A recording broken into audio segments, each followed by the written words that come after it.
in CARICOM at the time. There have been issues, and I wanted to go back to that point about why there weren't any summits or any meetings between 77 and 82 because of disagreements on those things. Like I say, the big island, and the countries versus the small. And there was this bickering about, well, who will be in charge of what and so on.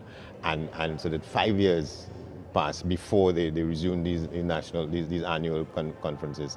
And the one that started to where we are now happened in Ocho Rios in 1972, and then they came to Trinidad in 1973.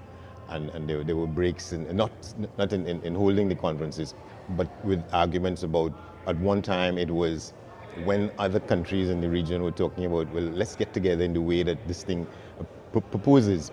There was a discussion about something called deepening instead of widening. So let's get deeper into the concept and the idea of a regional unit rather than to bring in everybody else. And then that was debated to the point where the decision was taken is that, and as fast as a country became independent, in other cases they moved to join the union to the point where it is at the moment. And then you had the question about what does freedom of movement be?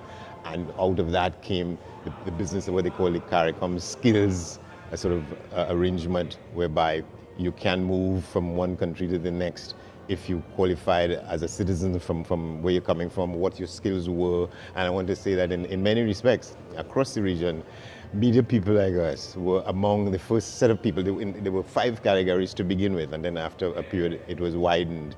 And media people were always in the first bunch of people who were considered to be those who can move from territory to territory.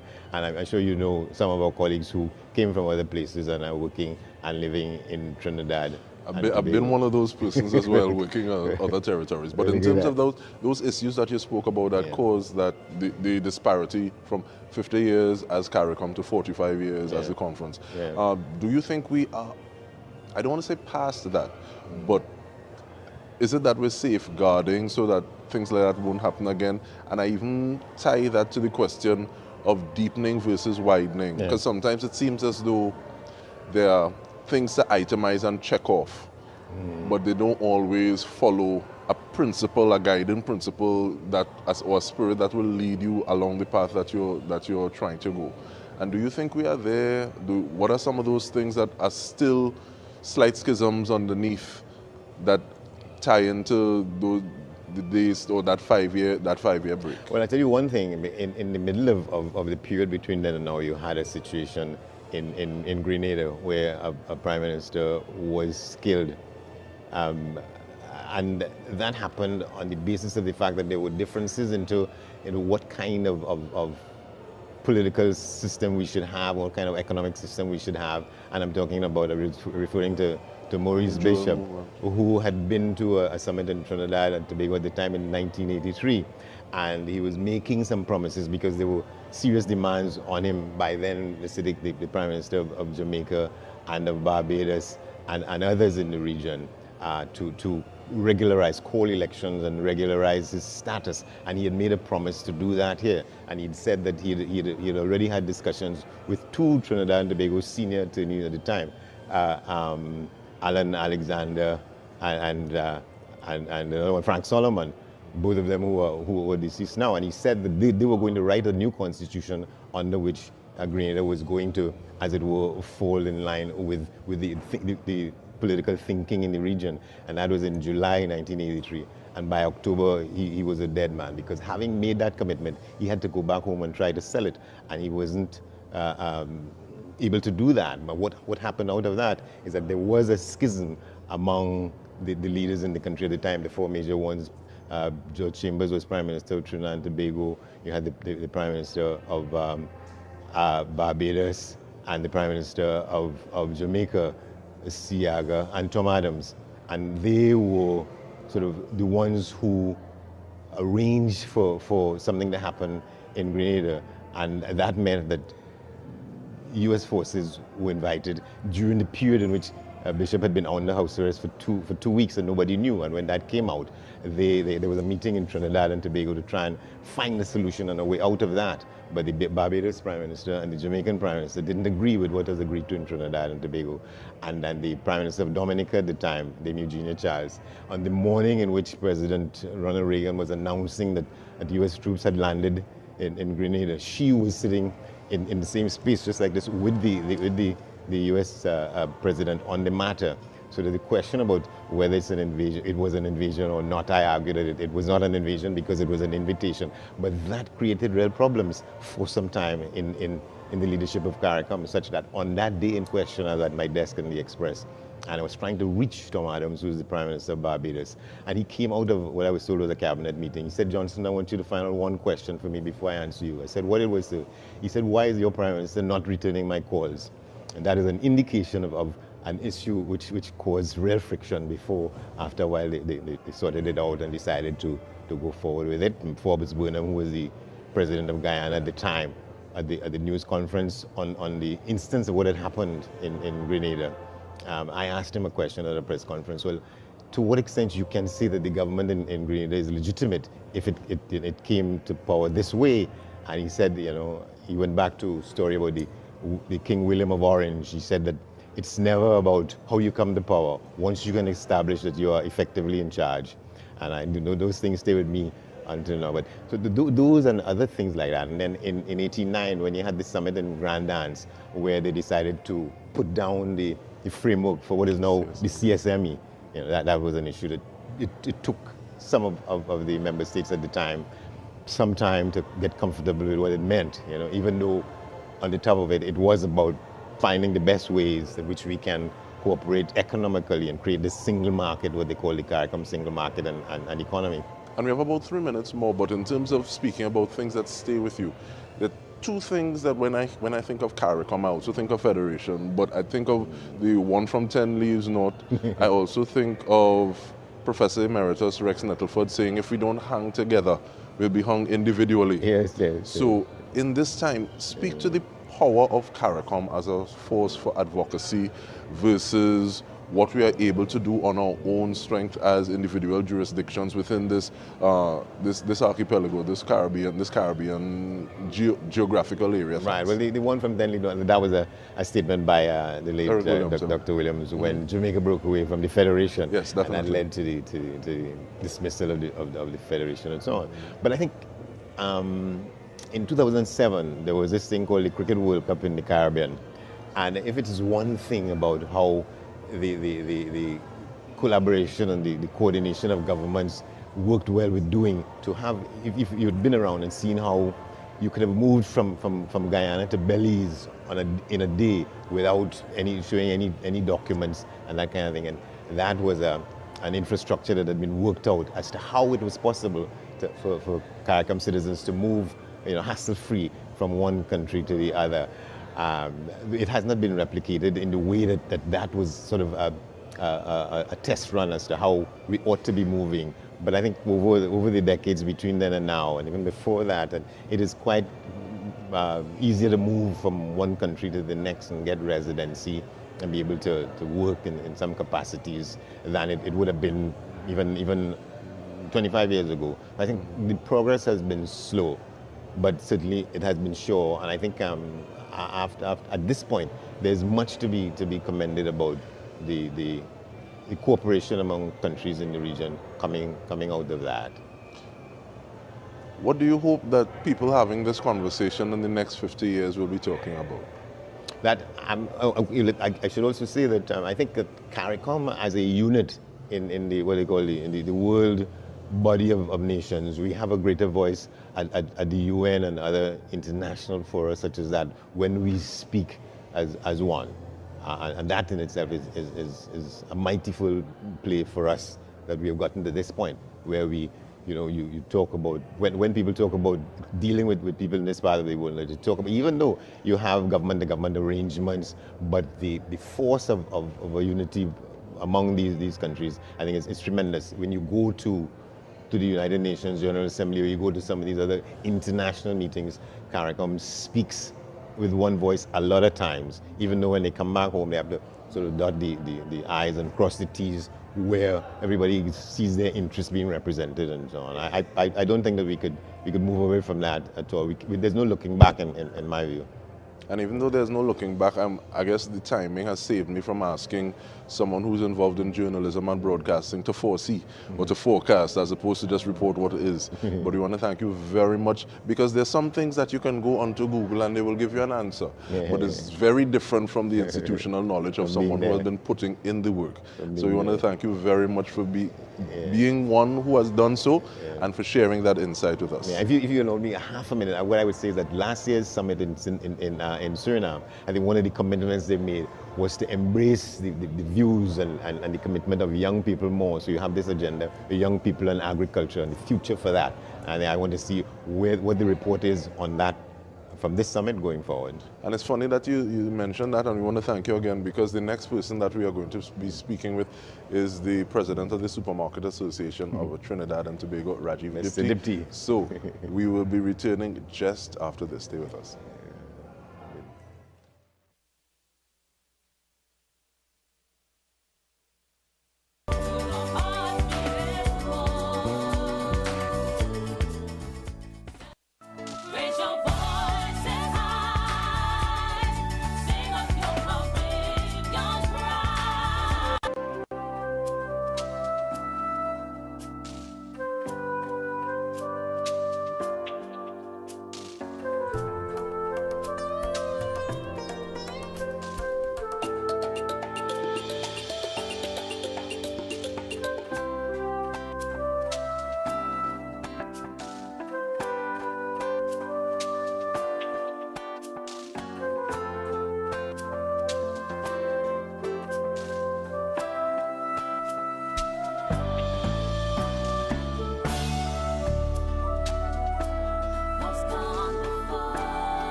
Seeing the sights of delegates and members being escorted in. We would have just seen Minister in the Ministry of Finance, Mr. Manning, step forward, as well as Mayor of Port of Spain, Joel Martinez.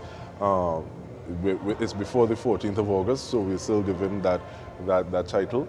But we are here now speaking with Mr. Rajiv Dipti, President of the Supermarket Association of Trinidad and Tobago, looking at the local and regional food security, and who better to do it with. So thank you very much for making the time, Mr. Dipti. How are you doing? You're very welcome. It's a pleasure to be here. But serious business though, in terms of asking about the current state of food security, and we can break it into pieces in terms of local as well as regionally. That's absolutely correct. I mean, at the level of the region, it's been measured in one of the last reports that the regional food import bill stands at about $6 billion US collectively. In Trinidad and Tobago, that accounts for something like about $1 billion US, and it's something that has grown. And I'll tell you why. One of the key reasons that has happened is really because of core food price inflation around the world. Remember, as the cost of food goes up, so too will the amount of foreign exchange that is being allocated to it, where there is not enough direct import substitution to at least balance that act. So it's really something that we've seen. You would have seen certain trends during COVID continue right now, and that would have been a certain degree of food price inflation, which has cooled down significantly, but which has still not alleviated to the point where people consider it a panacea.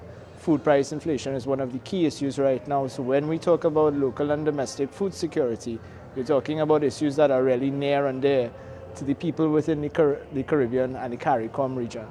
And it's always interesting because sometimes there's an issue, there's a challenge, and we do what we can at that point in time.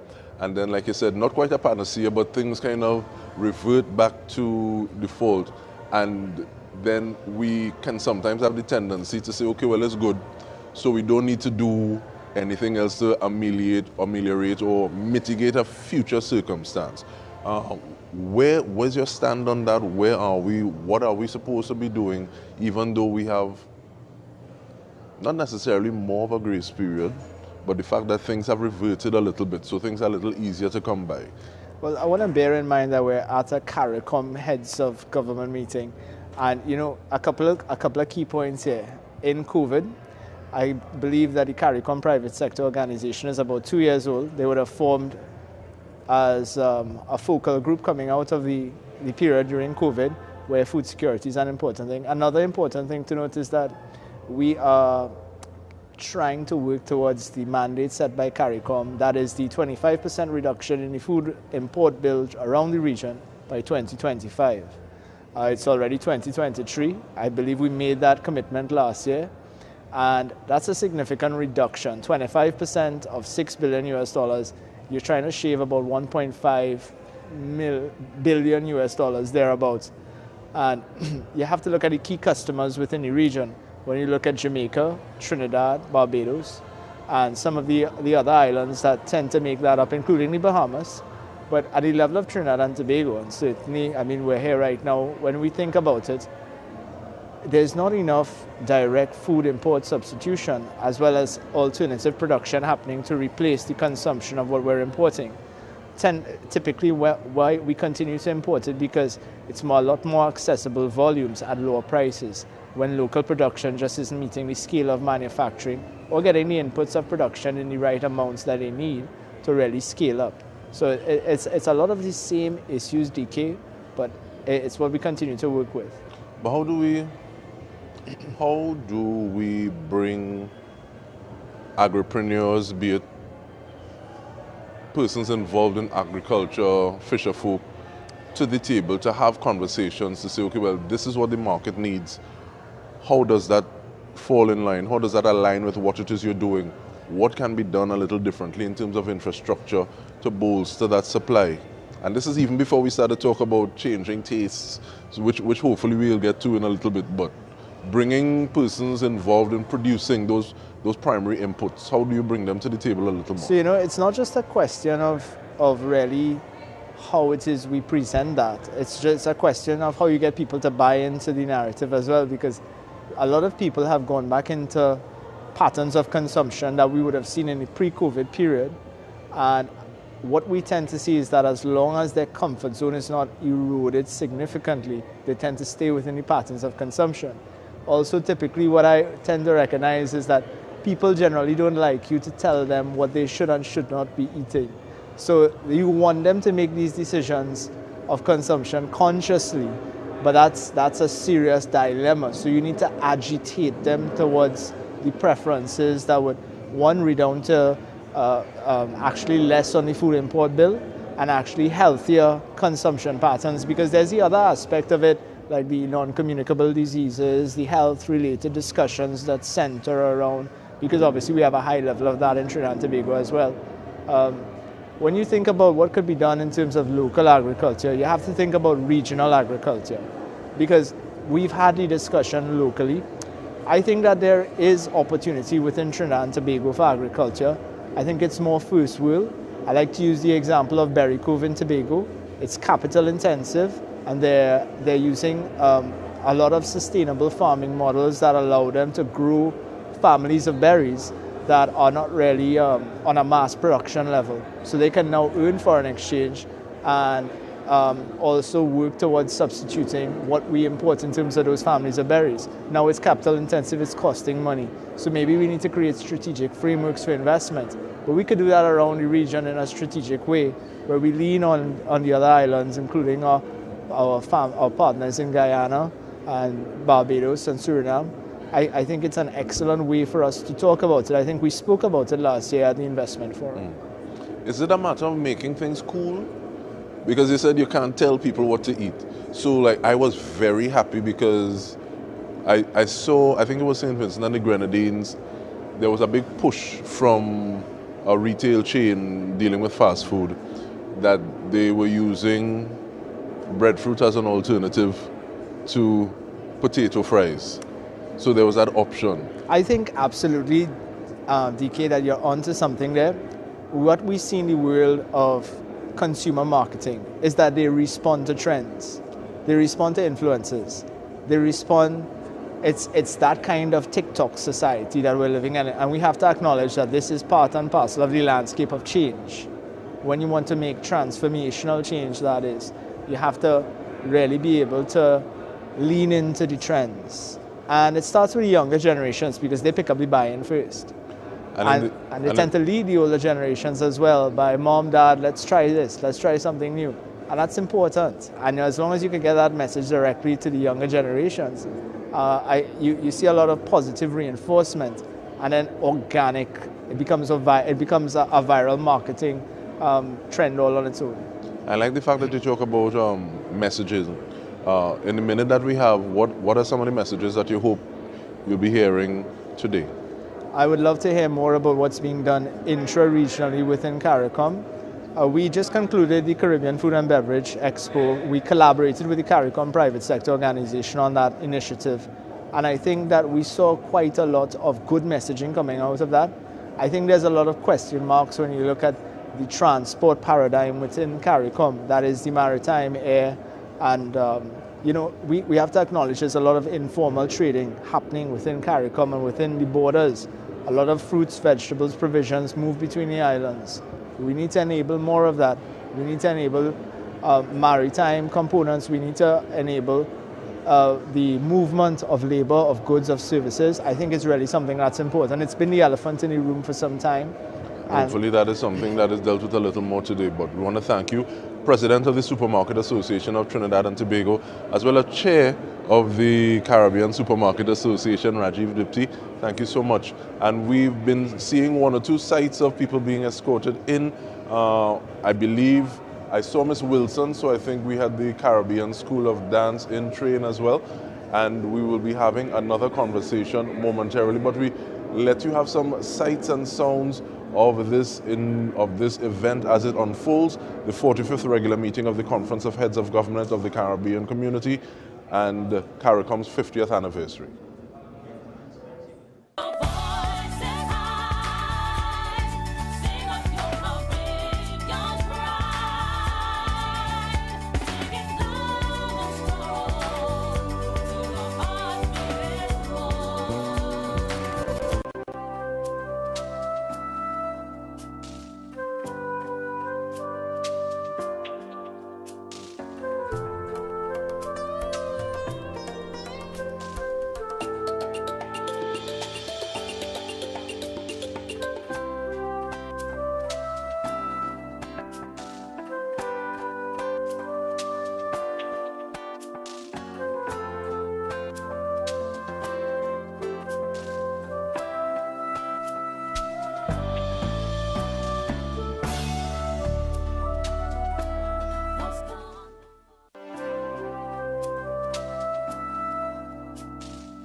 and we are seeing more persons are filling up the space as they are being escorted by the sounds of our region. And speaking of the region, it's time to speak about the economics of CARICOM, and we want to do so with none other than Independent Senator Dr. Paul Richards. Thank you so much for making the time. Hi DK, thanks for having me. Great to be here.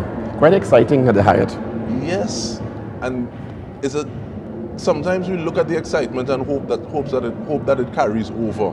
But I want to ask though, how much does the economics of CARICOM rely on trust? On trust? Yes. So whether or not everyone is doing what they're supposed to be doing to carry the entire concept of CARICOM forward. We spoke with Andy Johnson a little earlier, and he was saying that because of issues, this is a bigger jurisdiction, this is a smaller jurisdiction, there have been schisms. So how does that trust lead into what it is we want to do with the economics of it? Well, I think CARICOM has been quite good at managing itself in terms of whomever they put in charge of what particular sector, whether it be security, whether it be food security, national security and safety, citizen safety, or education. CARICOM has done extremely well in terms of education where CXC is concerned and CSEC and CAPE. What is a difficult management issue is some islands have more economic capacity than others. Clearly, Trinidad and Tobago has been a blessed country economically over the last 50 years of CARICOM. We've had our dips and our high points, but we have, in many cases, had to bear the brunt of a lot of the expenses, which I think Trinidad and Tobago has done graciously, and other countries have jumped on when they could. We have been known to invest in other countries. Conglomerates like Massey, for example, is known on the island. So while we may invest a lot in CARICOM, we get it back with a ready market in many instances. So it's payback in some instances, but I think it's also not to be looked at as money going out, but an investment in the region, because as a region we are stronger. You know, the issue of citizen security now is very significant. We just had a 2-day crime symposium hosted by Trinidad and Tobago because of the ongoing cost of crime in the region. I did some quick research when I was called for this interview, and this is 2015 data, which focused on the cost per GDP, percentage GDP of crime. Trinidad and Tobago in 2015, which is 1.6% of GDP. Jamaica was 3.7% of GDP in terms of investment in national security, state security, in terms of private security, in terms of hospital and health intervention costs for crime, in terms of wellness issues, in terms of psychological issues associated with the anxiety of crime, lost productivity for persons incarcerated or killed, murdered, either fatally shot or injured. So crime has a very, very high cost in the region. The lack of investment in some jurisdictions that people feel are affected significantly by crime. The cost of security for private sector. So crime has a very, very heavy cost to the Caribbean, and we cannot even begin to quantify the ongoing costs if we do not take significant steps as a region to deal with crime. And looking at quantifying and then going from quantifying to managing though, I want to step back a little bit, and when you hear economics of CARICOM, what is the first thing that comes to mind? Potential. The first thing comes to mind, I guess I'm a perennial optimist. So I think while there will always be challenges, the G8 has challenges, the European bloc has challenges, South American bloc, BRICS has challenges. What I see is potential. We've come a long way in 50 years, but I think what we've learned along the way should be put to more practical use moving forward to the next 20 or 30 years. And dealing with some of the fundamental issues in the region, for example, intra-regional travel. I attended a tourism summit right here at the Hyatt about 4 or 5 years ago. And the data was that if we get intra-regional travel right, tourism will be supported fully by just people traveling from island to island. But the cost in some instances of going to Barbados or Jamaica is more exorbitant than going to Miami or New York. So people choose that because it's cheaper and it's less hassle. If we get something as simple as that right, think of the potential benefit for the region. And it's interesting you use the word potential, because I know some people, they say that the word potential means that you're not doing anything right now. I don't necessarily agree with that, but I really appreciate that point, because many times it used to feel as though the waters united us in the Caribbean or in the CARICOM space, but now it feels as though it divides us a little bit. Remember the old saying, 1 from 10 is north, not 9. So we've had our issues with insularity, because to be fair, we were all fledgling independent nations. So we had to sort out ourselves in many respects first before we could even think of integration at the level that we know integration potential has. But now most of us, we are 61, 62 years old. All the other countries have had decades to develop themselves and their own identities. So I think now is the time where we can put aside some of the insularities that may have come up when we were forging our own identities as independent countries, as republics in some instances like Trinidad and Tobago, and now look toward the understanding that as a region, we are much more powerful, even while maintaining our uniqueness. And that begs the question, how much does politics or political policy influence or affect the economics? Because I remember one person saying anecdotally, well, yes, the European Union came to the Eastern Caribbean and they looked at how the EC dollar was, they looked at that model before they went back, and that was one of the things that influenced them. I also have had a lecturer say that one of the problems if we're going to be doing something like that in terms of like having a regional currency is whose face is going to be on the bill. At one point, but where did that get us? But how does the politics influence the economics? Well, very much so. Think about our own situation in Trinidad and Tobago, where if we have a change in administration, policy direction changes. There's very little or no continuity. So think of other islands and other jurisdictions in the region and different leaders who may have had close relationships with somebody who went out of power and not have as close a relationship with someone who comes into power, and a policy direction of a new government changes, even in terms of how they interact with CARICOM and the mandates of CARICOM decided upon at summits like these. So I think the regional politics have been deeply affected by the jurisdictional politics. The late Patrick Manning had a great relationship with, I think, P.J. Patterson. So you would have seen a different kind of interaction. Trinidad and Tobago and Jamaican airlines merged in some respects. So it still comes back to understanding that we have to decide on some ways, some paths as a region, and move past the issues that interrupt continuity when governments change depending on the political landscape in any of the jurisdictions. And looking at that juxtaposition of specific regional timelines for politics, changes of administration, potential changes of administration, with regard to possibly the longer view of CARICOM timelines, are there any low-hanging fruits, things that we can try to deal with incrementally that are achievable in a way that gets us a little closer to where we want to be? I think we have a really good example in education. We have University of the West Indies, Trinidad, Tobago, Barbados, Jamaica, Mona campus, Cape in Barbados, St. Augustine, Trinidad and Tobago. We have CXC and CAPE, where we've made significant strides in standardizing the education assessment process throughout the region and the curricula throughout the region. So the region in many respects moves forward academically and intellectually almost at the same pace because we've standardized that. Dare I say cricket? At this stage, I don't know if I should say cricket, but I mean on a wider scale sport. We have been pretty good at some level in Trinidad and Tobago in producing great cricketers, great footballers. Jamaica has been excellent in producing athletes that have conquered the world. I think we could do more in terms of sport and exchanges of training programs, exchanges in talent and technical support. You know, we have a lot of stadiums in Trinidad and Tobago that can be used as training grounds for all Caribbean athletes. So I think that's a low-hanging fruit that we can explore. Food, culinary development, culture. I mean, the Caribbean is, to me, the epicenter of culture globally. I mean, I might be a little biased, but, you know. But think of Trinidad and Tobago, Jamaica, Barbados, Grenada, all have unique cultural focal points that we can export to the world. Jamaica has broken the mold so far as the most successful country to export their culture to North America and Europe. But we did so in the 60s and 50s with Kitchener and Sparrow, and Calypso and Harry Belafonte and the Andrews sisters were singing Calypso. But we haven't capitalized on that and been able to turn it over as sustainable income.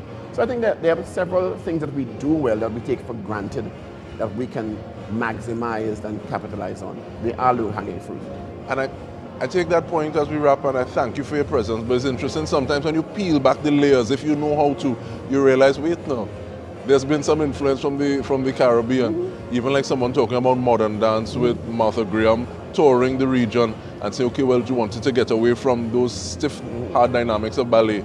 Went to Haiti, you learn how to ripple your spine, you envelope, you learn this step and you learn this, and now, because the footprint is there, it seems as though sometimes we want to go to learn how to be ourselves. Yeah, So, I think it's important. That's why I like some of the comments globally from Barbados Prime Minister Mia Mottley of how she's reframing the narrative about the Caribbean. We're not islands, we're connected by sea.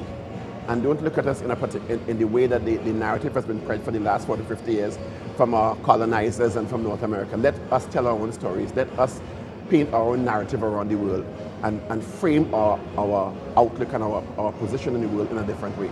And I want to thank you for helping contribute to that narrative, Independent Senator. Dr. Paul Richards, I've been told not to leave the doctor out. Well, congratulations. It's an academic accreditation. But the insight is appreciated nonetheless, so we thank you very much for it. And we are continuing. We've been hearing the call for individuals to take their seats, but we have one more conversation, and we're looking forward to it with none other than the Minister of Trade and Industry, so we'll get to that momentarily.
Tour of CARICOM. It is so interesting that we are so much more similar than we are disparate, and we are going to be talking about trade and industry with none other than the Minister of Trade and Industry, Senator Paula Gopi-Scoon.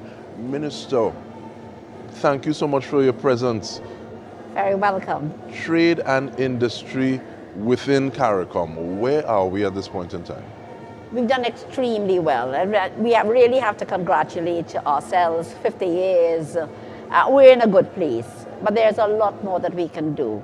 So with regard to CARICOM as a whole, in terms of its trade, the figure is somewhere around $30 billion US in terms of trade in goods. Trinidad and Tobago has perhaps the largest chunk of that. But we look at things regionally. So at this time, we are looking forward, but I think we're on solid footing. And in terms of the planning as to where next, what areas, what do we trade in? Do we trade in services more than we're trading at this time in goods? There are those countries that would have a distinct advantage in trading in services, whereas like Trinidad and Tobago and Jamaica, they're healthy manufacturing sectors. So trade in goods would probably be what we would be most proficient at. But we're on strong footing, and 50 years later, I'm looking forward to another 50 years.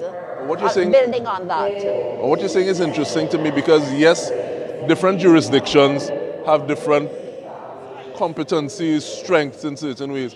So sometimes you almost kind of want to wonder, do we try to build out where we don't necessarily have that strength, or do we try to leverage through our brothers and sisters within CARICOM? The thing is, complementarity is so very important. Also key is what natural resources do you have? And that's why it's so important that we understand how we can work with each other. And I can tell you that there was countries with very large land spaces like Guyana, which really lends itself to food production. And that's why they're the ones who are really pioneering and taking us all along with the agri-food systems agenda. And it's because of their land spaces. And Trinidad has had, since before independence, a distinct industrialization agenda. And that has propelled us forward, both in terms of energy and non-energy goods as well. And there are incentives and policies that we took along the way that propelled us and set us on, for where we are today. Jamaica is in a similar position, but not quite as advanced as we are in terms of manufacturing. But on the other hand, Jamaica also has tremendous land spaces as well. And then, of course, you can't forget countries like Grenada and St. Vincent and the Grenadines, and that have been producing great food, great vegetables and fruit crops and other things as well that I won't talk about on set. But so that I think we all have distinct advantages, but the collaboration and an understanding of the value chain across the region really would set us on a more secure path.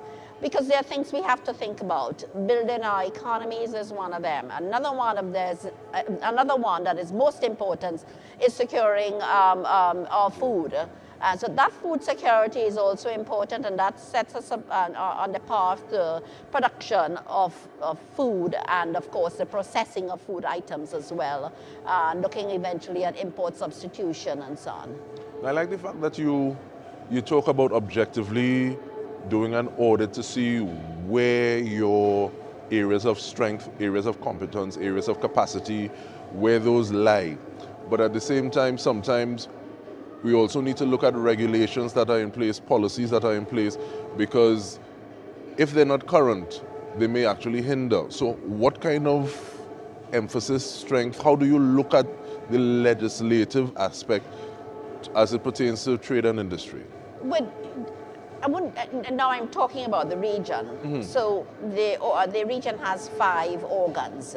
And the organ that looks after trade is COTED, the Council for Trade and Economic Development. And we sit twice annually, and intersessionally we would sit as well if there are matters that need to be dealt with and hammered out. So that's where the policy setting comes, and that's where the CT, for instance, the Common External Tariff, which is intrinsic to trading within the region, and extra-regionally as well, that all of those matters are on the agenda at the level of the COTED, the Trade and Economic Development Agency. So, and that's where the policy setting takes place. The legislation, as you brought that up, is really for sovereign states. But in many areas, we're trying to ensure that there's model legislation or legislation that can be synchronized with the rest of the region, and so that it becomes that much easier for the actual execution of the legislation and implementation thereafter. But Minister, this is a time of celebration, yes, but also it's always nice to mix in a little business with that pleasure. So what are some of the things that you're hoping to hear from the event this evening as it pertains to the business of trade and industry, even going up to Wednesday? But generally, we're looking forward to the gains we've made. 50 years, what does it mean to the people of Trinidad and Tobago and to the people of the region? How do you feel? How do our business people feel? And those are the kinds of questions that are in my head right now. And I know that the business people of Trinidad and Tobago have definitely benefited. When we look at the level of CARICOM trade, CARICOM is our second largest trading partner after the United States. At that level of trade within the region is only on account of the CET arrangements and the trade policies and the ability to trade intra-regionally.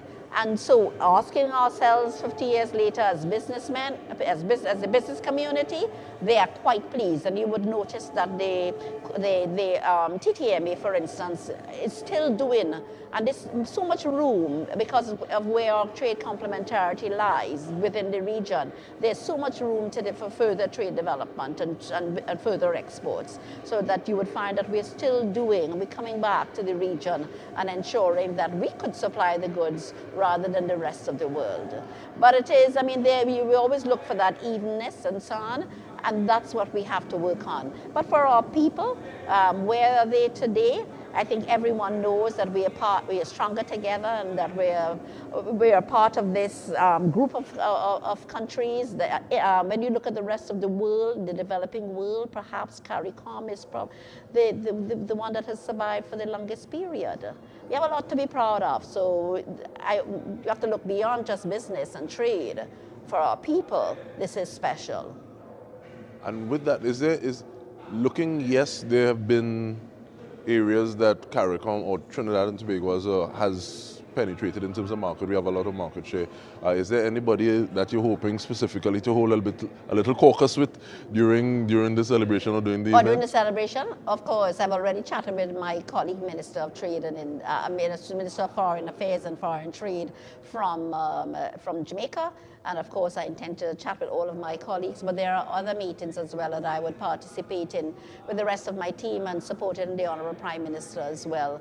Extra-regional countries this morning, we did South Korea, the United States we would do as well. There are a number of meetings throughout this celebratory period that we would be looking at the agenda once again, the development agenda for the entire region. So it's not just about Trinidad and Tobago, but I want to stress regional development. I like the way you say that, because we've had another person on this platform here speak about, okay, some people think, okay, well, it's just paying out versus it's an investment. Yes. And if we invest in each other, we will see those returns. Sometimes it happens a little faster, sometimes it happens a little slower, but until all have crossed, none have crossed, and according to Pat Bishop, some we have to carry. We have so much to learn from each other. For instance, tourism. There's so many other countries in the region that are doing extremely well regionally, and different types of tourism as well. You're talking about St. Lucia, Grenada, and Barbados, Jamaica. And there's a lot of exchanges and much more that we can do together in terms of those kinds of services and that tourism agenda as well. And in other areas of economic development, we're all looking at strengthening the region economically, and therefore we got to do it together.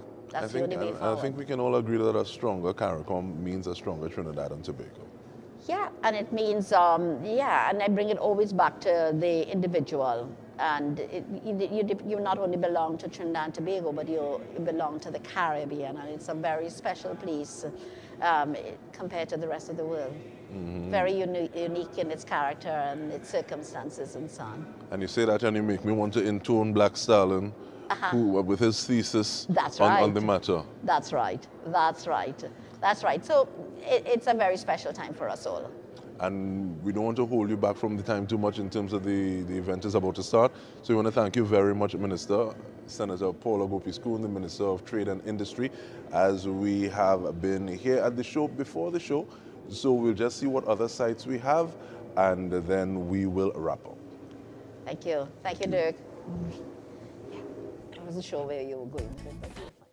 Raise your voice and high, sing up your heart.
and we continue seeing sights and sounds that show us how rich we are as a people within the CARICOM region, and seeing that the host of looking at the fact that the national anthem of Dominica is going to be playing, because we were actually in the good graces of Dominica, which was supposed to be hosting this 45th meeting instead of Trinidad and Tobago. Possibly I should have started with the First People's greeting of Mabrika. But at the same time, we've spoken with Andy B. Johnson, giving us an overview of the history, some of the things that we can look forward to, some of the factors that would have led to that disparity between 45 years of Choga meetings versus 50 years of CARICOM. We spoke with Rajiv Dipti, the Supermarket Association of Trinidad and Tobago and the chair of the Caribbean Supermarket Association, giving us an idea of where we are with regard to food security, some of the things that we need to be looking at. Senator Paul Richards, or Dr. Paul Richards, spoke about the economics of CARICOM, some of the things that played, some of the factors that influence the economics of CARICOM, some of the short-term goals that we should be able to cash in on to make us move forward as this CARICOM region. And last but not least, we spoke with Senator Paula Gopi-Skoon, Minister of Trade and Industry, who is celebrating the fact that we have gone 50 years. We have learned lessons. We are going to go forward to another 50. And we are seeing that one of the things that we have, that we can trade in, that we can invest in, that we can use as industry, is that of culture, as you are seeing right now, as we still have persons moving into the area where the meeting was be, and we just see one MP as he is going in.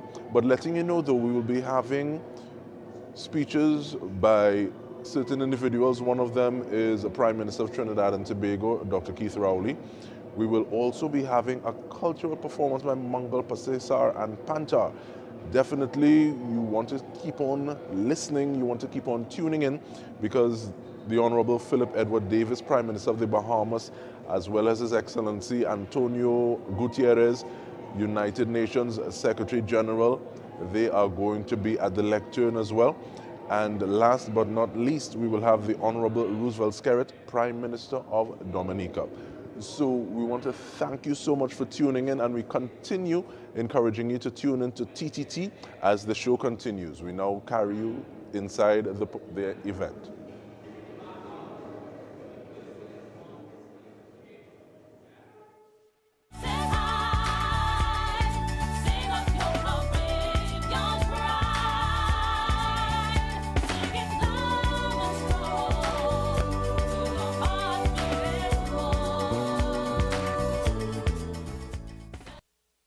Raise your voices high, sing up your courageous pride.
Thereafter, we shall pause for reflection from heads of the various religious organizations, and then move into the formal remarks for the opening ceremony.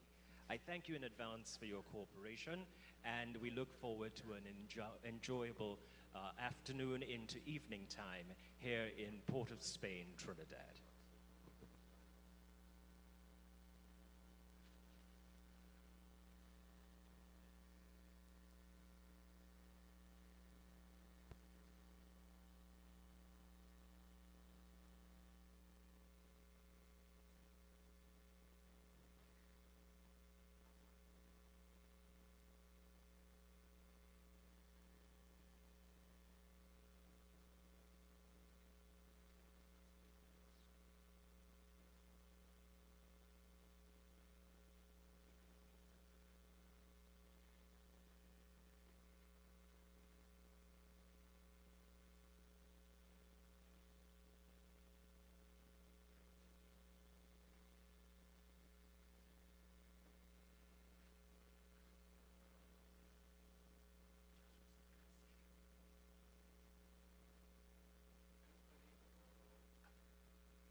Ladies and gentlemen, welcome to the 45th regular meeting of the Conference of Heads of Government of the Caribbean Community, CARICOM.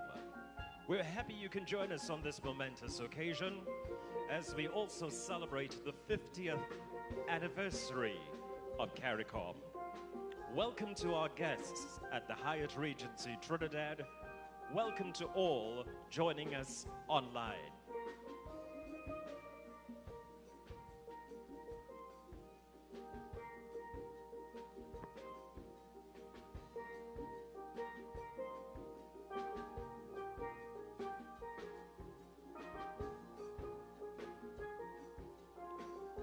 And now we welcome the heads of government of the Caribbean community, accompanied by members of the Girl Guides and the Boy Scouts Associations of Trinidad and Tobago. Please welcome the Secretary General for the Caribbean community, Dr. Carla Barnett.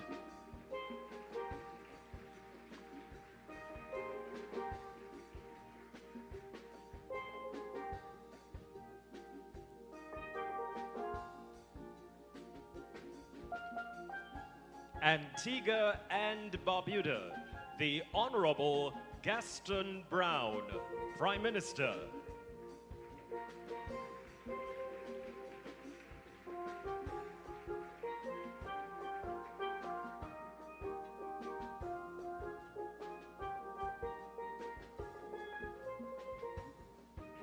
The Commonwealth of the Bahamas, the Honorable Philip Edward Davis, Prime Minister.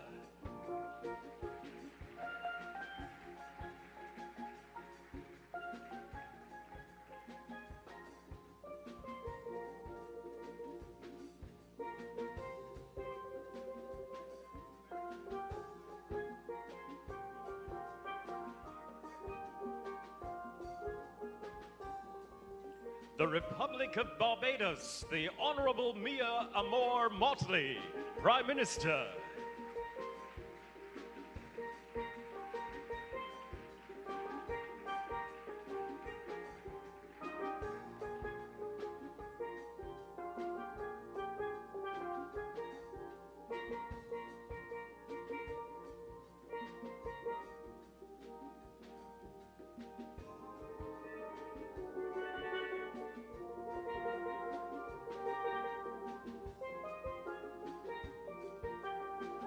Grenada, the Honorable Deacon Mitchell, Prime Minister.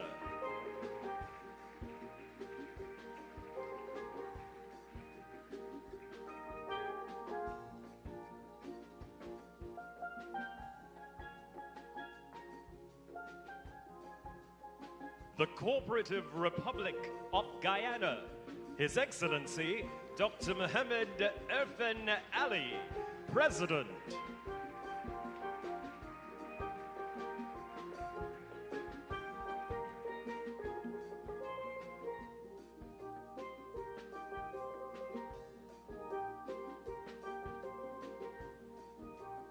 The Republic of Haiti, His Excellency Dr. Ariel Henry, Prime Minister.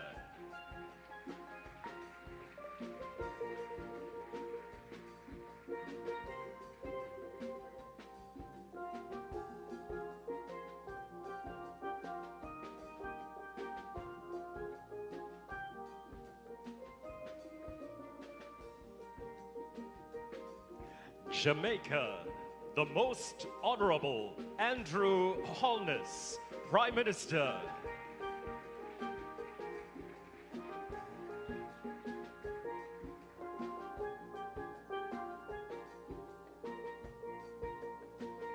Montserrat, Dr. the Honorable Samuel Joseph, Acting Premier.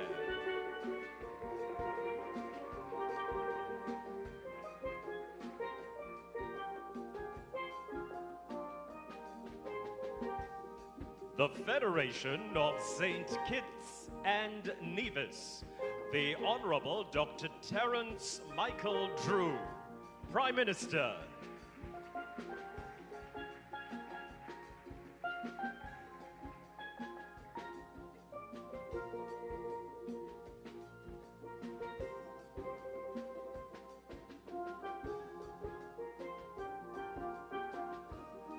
St. Lucia, the Honorable Philip J. Pierre, Prime Minister.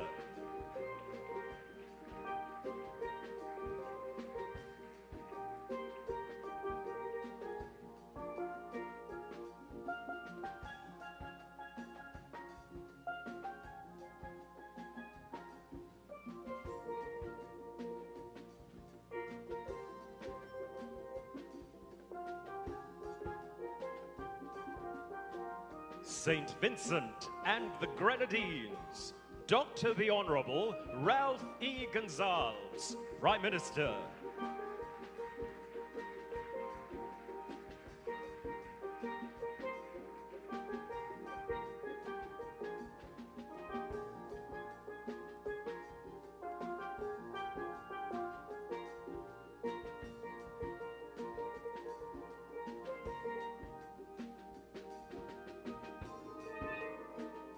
The Republic of Suriname, His Excellency Chandraka Prasad Santokhi, President.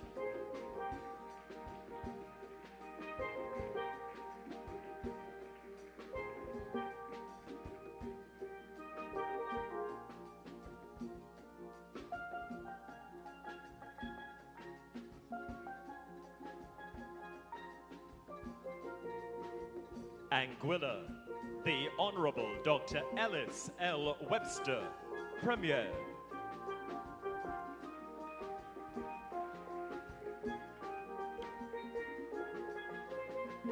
Bermuda, the Honorable E. David Burt, Premier.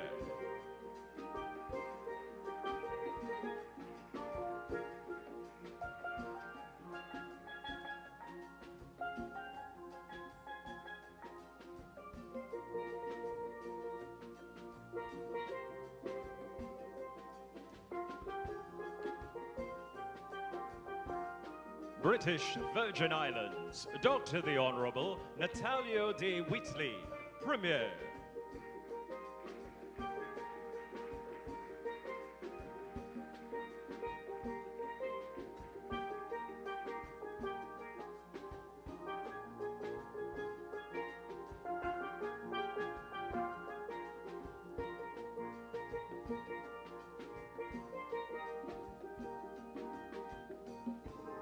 Cayman Islands, the Honorable G. Wayne Panton, Premier.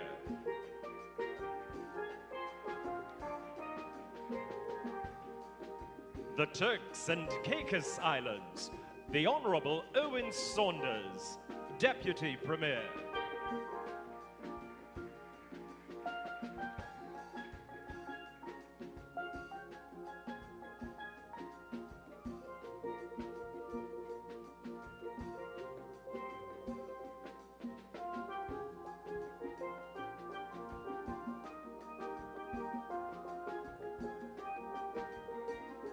The Republic of Trinidad and Tobago, Dr. the Honorable Keith Christopher Rowley, Prime Minister.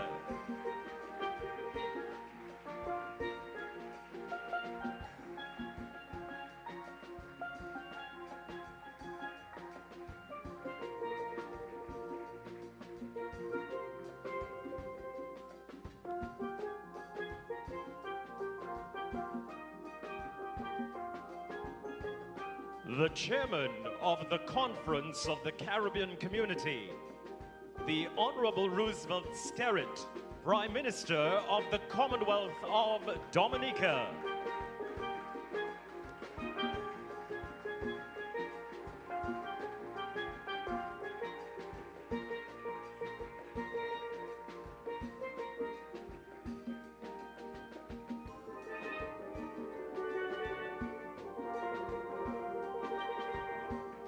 Distinguished ladies and gentlemen, a warm welcome to the heads of government of the Caribbean community. Please stand.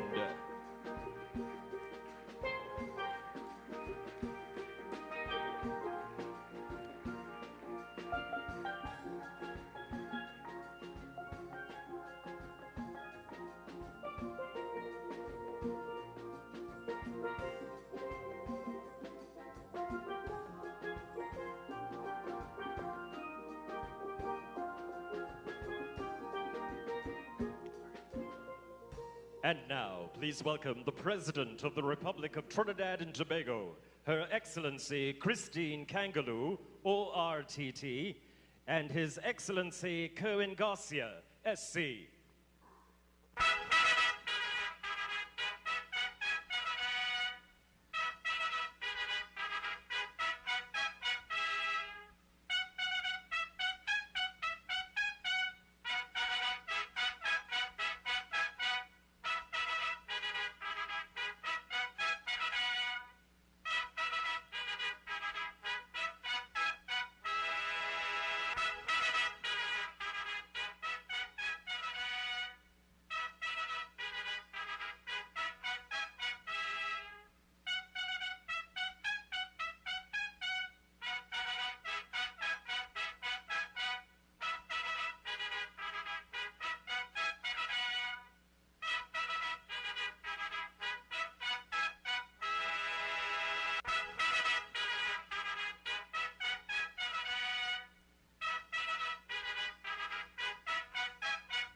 Ladies and gentlemen, the President of the Republic of Trinidad and Tobago, Her Excellency Christine Kangaloo, ORTT, and His Excellency Kerwin Garcia, SC.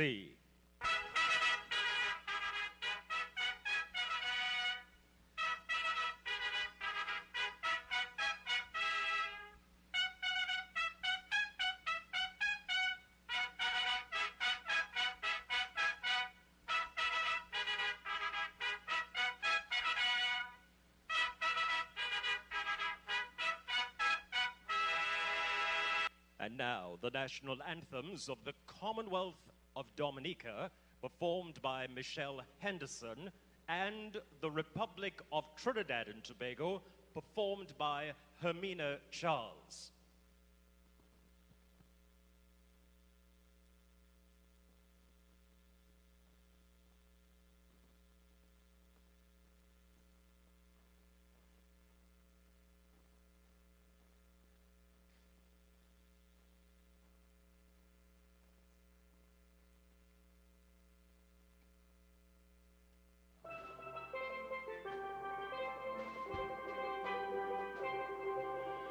Isle of beauty, isle of splendor, isle jewels so sweet and fair. All must surely gaze in wonder at thy gifts so rich and rare. Rivers, valleys, hills, and mountains, all these gifts we do extol. Helping land so like a fountain, giving cheer that warms the soul.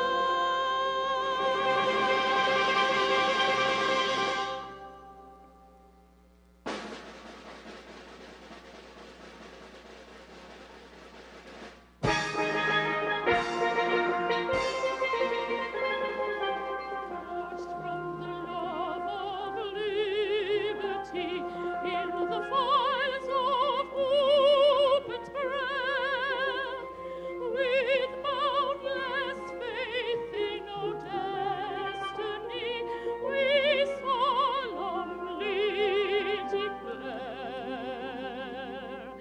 Side by side we stand, islands of the blue Caribbean Sea, this our native land. We pledge our lives to thee. Every creed and race find an equal place, and may God bless our nation. Every creed and race find an equal place, and may God bless our nation.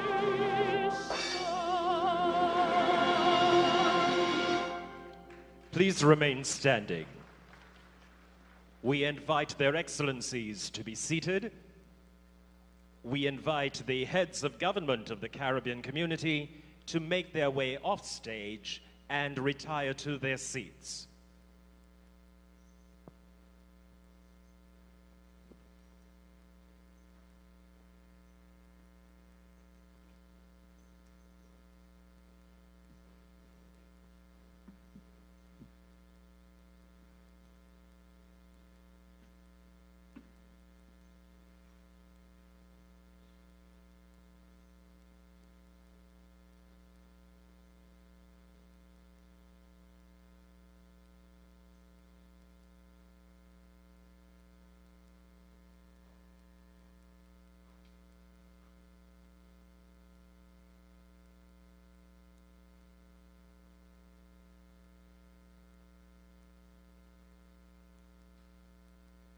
Thank you. Ladies and gentlemen, we now invite you to be seated.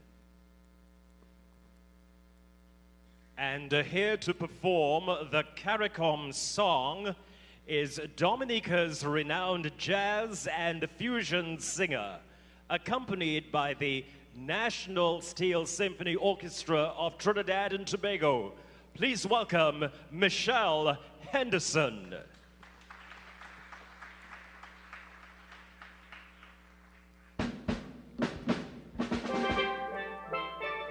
From many distant lands, our forefathers came, some seeking adventure, some bound in chains. Through battles waged and fought, through victory and pain, by test of their courage, our freedom was gained. In homage to those gone before us, the heroes of lands in the sun, we vow to join hands and to focus on building one Caribbean. Raise your voices high and sing of your Caribbean pride. Sing it loud and strong, feel our hearts beat as one. Celebrate in song as we rise to heights where we belong. Sound the victory drum for CARICOM. Though great and diverse be our ethnicity, the bonds that unite us are stronger than we. We dine, we pray, we love, we dance and we play, we relate to each other the Western John way. Today as a people united, determined and steadfast we stand. We look to a brand new horizon, the future now firmly in our hands. Raise your voices high and sing of your Caribbean pride. Sing it loud and strong, feel our hearts beat as one. Celebrate in song as we rise to heights where we belong. Sound the victory drum for CARICOM. Hey, hele, wow, for you sing CARICOM. Lebe, wow, knock your drum CARICOM. Tambu, wow, for you sing CARICOM. Raise your voices high and sing of your Caribbean pride. Sing it loud and strong, feel our hearts beat as one. Celebrate in song as we rise to heights where we belong. Sound the victory drum, well, CARICOM. Hele, hele, wow, for you sing CARICOM. Lebe, wow, hele, hele, tambu, wow, knock your drum CARICOM. Lebe, wow.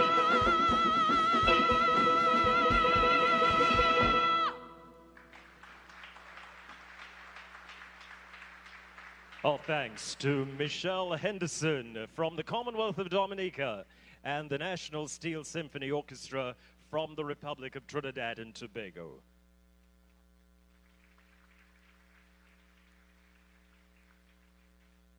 Ladies and gentlemen, distinguished guests, at this time, we pause our program to invite faith leaders to offer their blessings on this assembly. We begin with His Grace Archbishop Charles Jason Gordon, RC Archbishop of Port of Spain.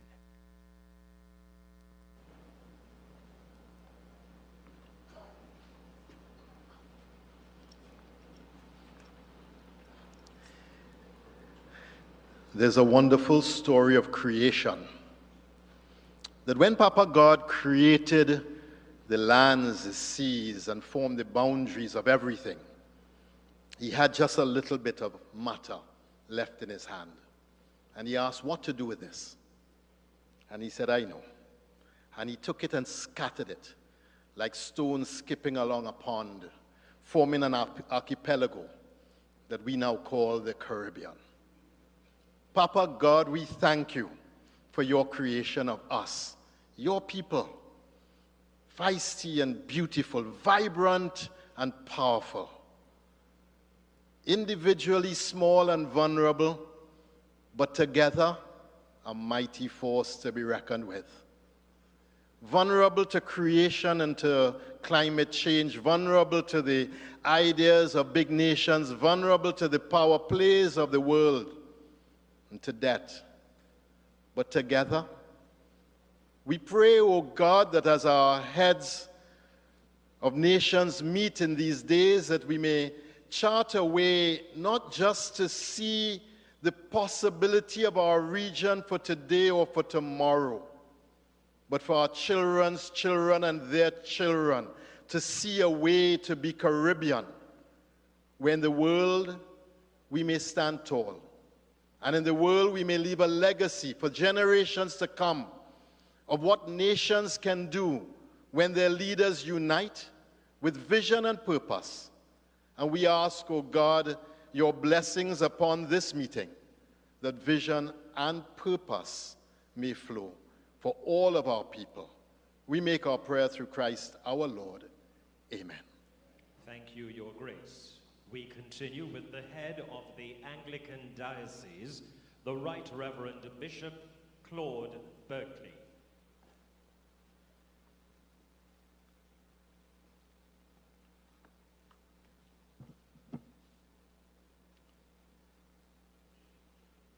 Oh, how good and pleasant it is when brethren live together in unity. It is like fine oil upon the head that runs down the beard, upon the beard of Aaron, and runs down upon the collar of his robe. It is like the dew of Hermon that falls upon the hills of Zion, for there the Lord has ordained the blessing, life forevermore. Glory to the Father, and to the Son, and to the Holy Spirit, as it was in the beginning, is now, and shall be forever. Amen. Sovereign Lord and Father, you have given your Holy Spirit to your people to lead them into all truth. Bless with the Spirit's grace and presence the members of the 45th regular meeting of the Conference of Heads of Government of the CARICOM community, celebrating CARICOM's 50th year of establishment. Keep them steadfast in their commitment to serve the Caribbean people and united in a love that engenders hope in treating with the many challenges which beset us as a people.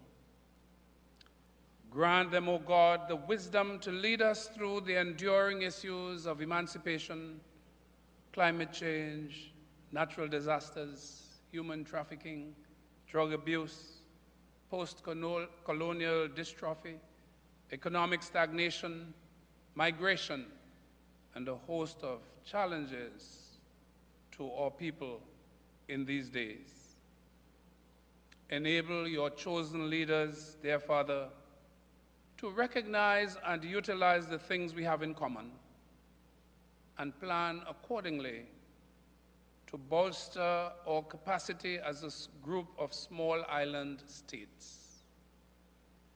Deepen their understanding of one another's needs and their respect for each other as they deliberate.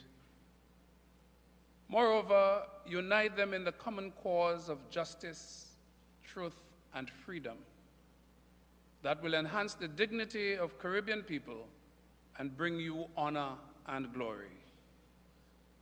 Bless this 45th meeting, O God, and grant that it may be a celebration of 50 years of distinguished service, so that its outcomes will move us further along pathways of progress and peace. And we pray for these mercies through Jesus Christ our Lord. Amen. Thank you, Your Lordship. Representing the Hindu community, His Holiness Dharmacharya Pundit Dr. Ramprasad Parasrat.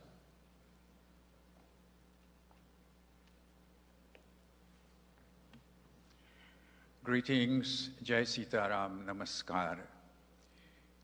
We turn to God this evening as we gather here to do the people's business, and remember that God is our mother and father, our brother, our friends, our prosperity, our wisdom. Indeed, God is our everything. So, as we move to build safe, secure, and sustainable communities together, we pray to God to continue to shower His grace upon us, and we pray for His mercy and His guidance. Please bow your heads.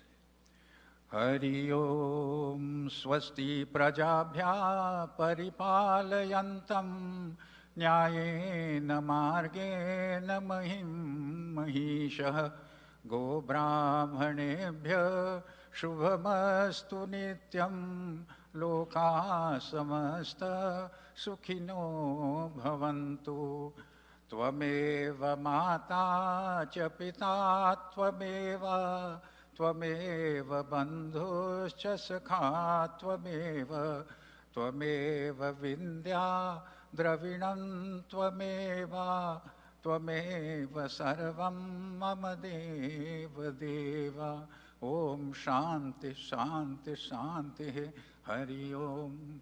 God bless us all. Thank you very much. Thank you, Your Holiness. From the Orisha community, Baba Neil Ryan Rawlins.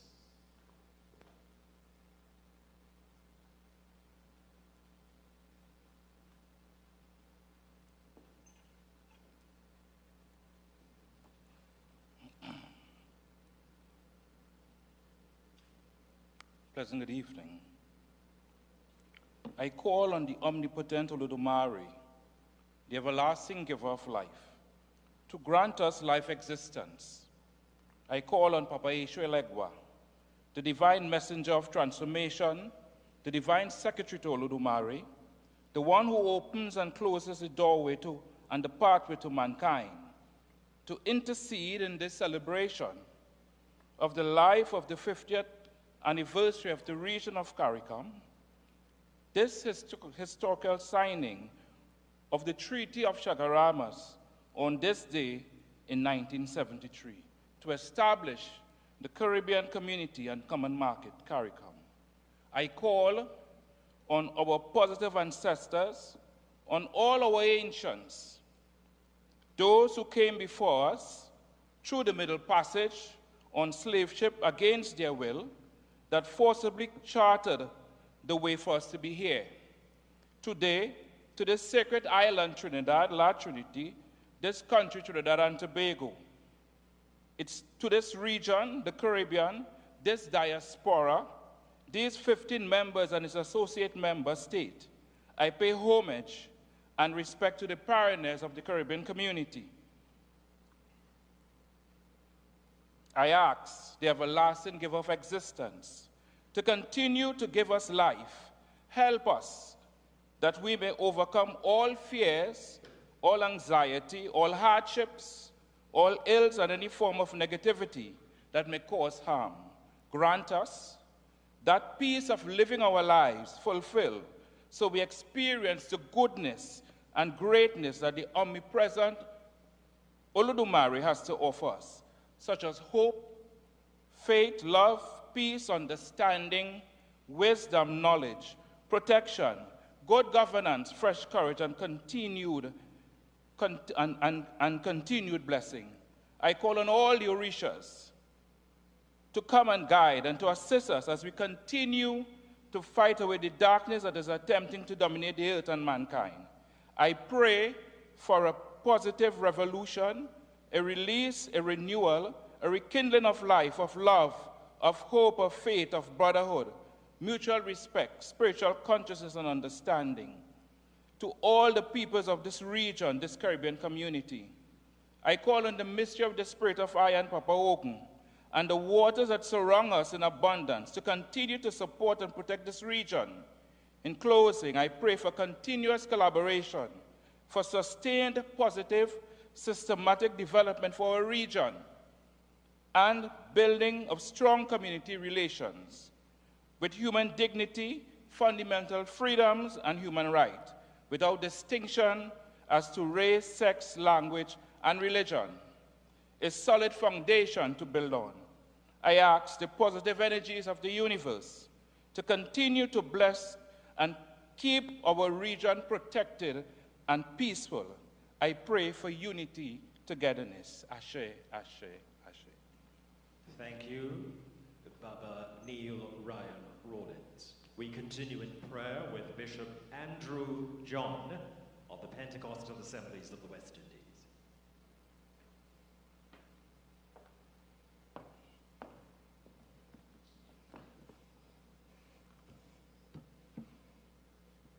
The Lord is the strength of my life.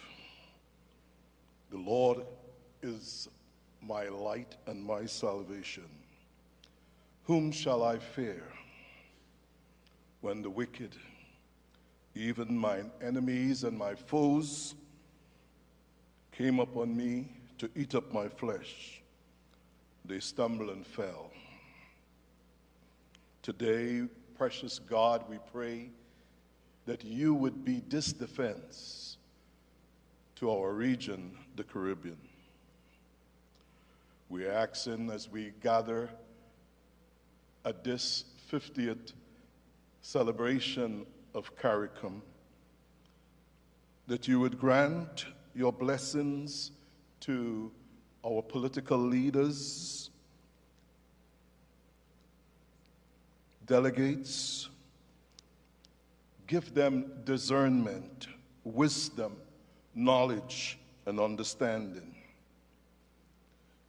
Give them grace, increase their faith, and prepare them to pursue your excellence at this conference. Bring them to you and help them to know and fulfill their duties. Almighty God, help our leaders excel in strength and courage. Surround them with influences that impart and impact sound and godly counsel, for without your counsel, their path will grow crooked. Lord, bless our leaders and have their attention centered on the urgent needs of our CARICOM region and provide the capabilities to make us prosper.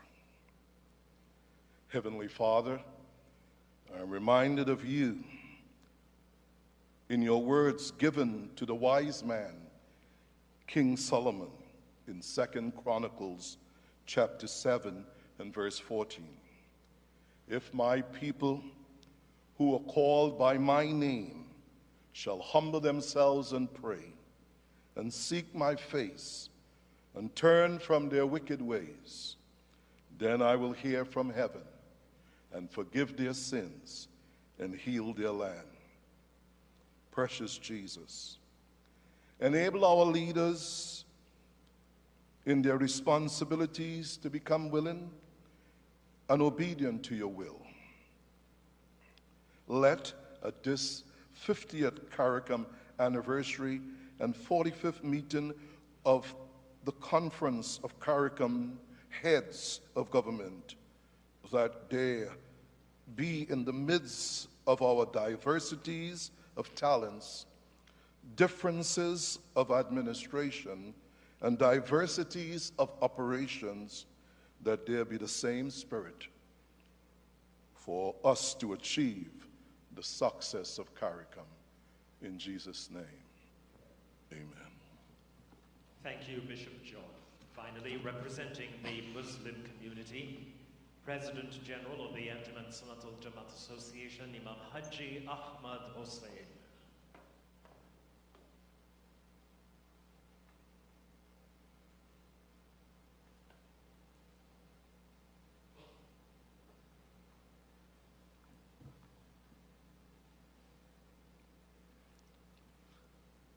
Assalamu alaikum wa rahmatullahi wa barakatuh. Alhamdulillah.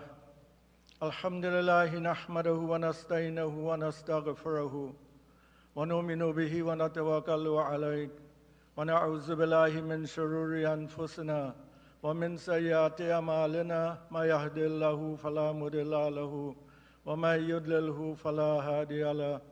ونشهد أن لا إله إلا الله وحده لا شريك له وأشهد أن محمدا عبده ورسوله بسم الله الرحمن الرحيم الحمد لله رب العالمين الرحمن الرحيم مالك يوم الدين إياك نعبد وإياك نستعين اهدنا الصراط المستقيم صراط الذين أنعمت عليهم غير المغضوب عليهم ولا الضالين.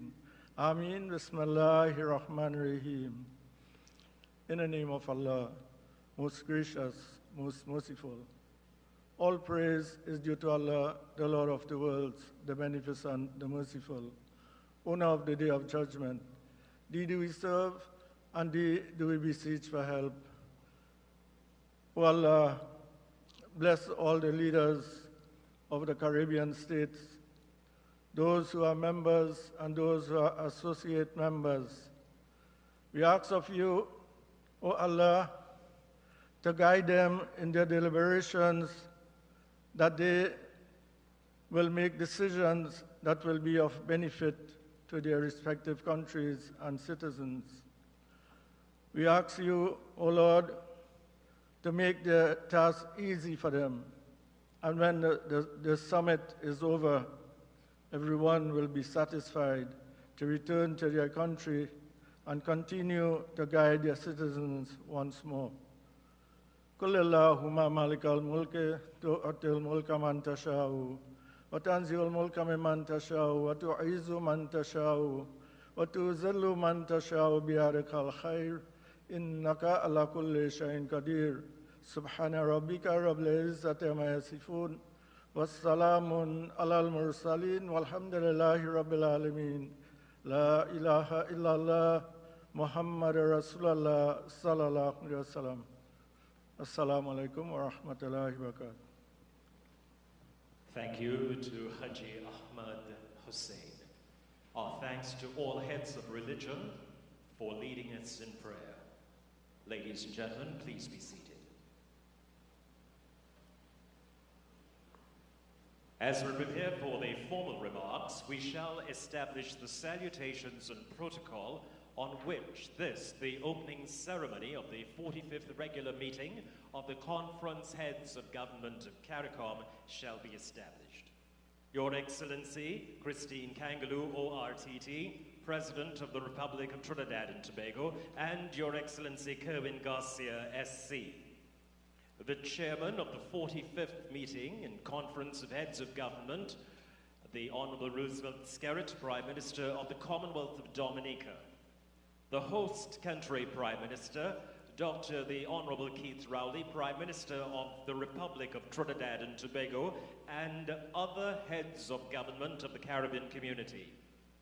The Secretary General of CARICOM, Dr. Carla Barnett, the Chief Justice of the Republic of Trinidad and Tobago, the Honorable Mr. Justice Ivor Archie, the President of the Senate of the Republic of Trinidad and Tobago, Senator the Honorable Nigel de Freitas, the Speaker of the House of Representatives of the Republic of Trinidad and Tobago, the Honorable Bridget Anisette George, Honorable Ministers of Cabinet, the Secretary General of the United Nations, Your Excellency Antonio Guterres, the Prime Minister of the Republic of Korea, Your Excellency Han Duck-soo, other heads of international and regional institutions, members of the diplomatic corps, heads of delegations, delegates, members of the media, distinguished ladies and gentlemen. Please welcome to deliver remarks the Secretary General of CARICOM, Dr. Carla Barnett.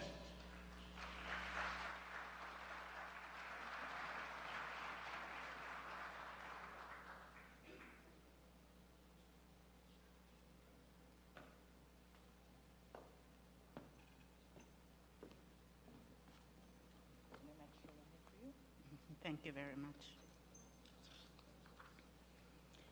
Ladies and gentlemen, good evening. Protocol having been established, it is my distinct pleasure to welcome you to this 45th meeting of the Conference of Heads of Government of CARICOM, where we are celebrating our 50th anniversary.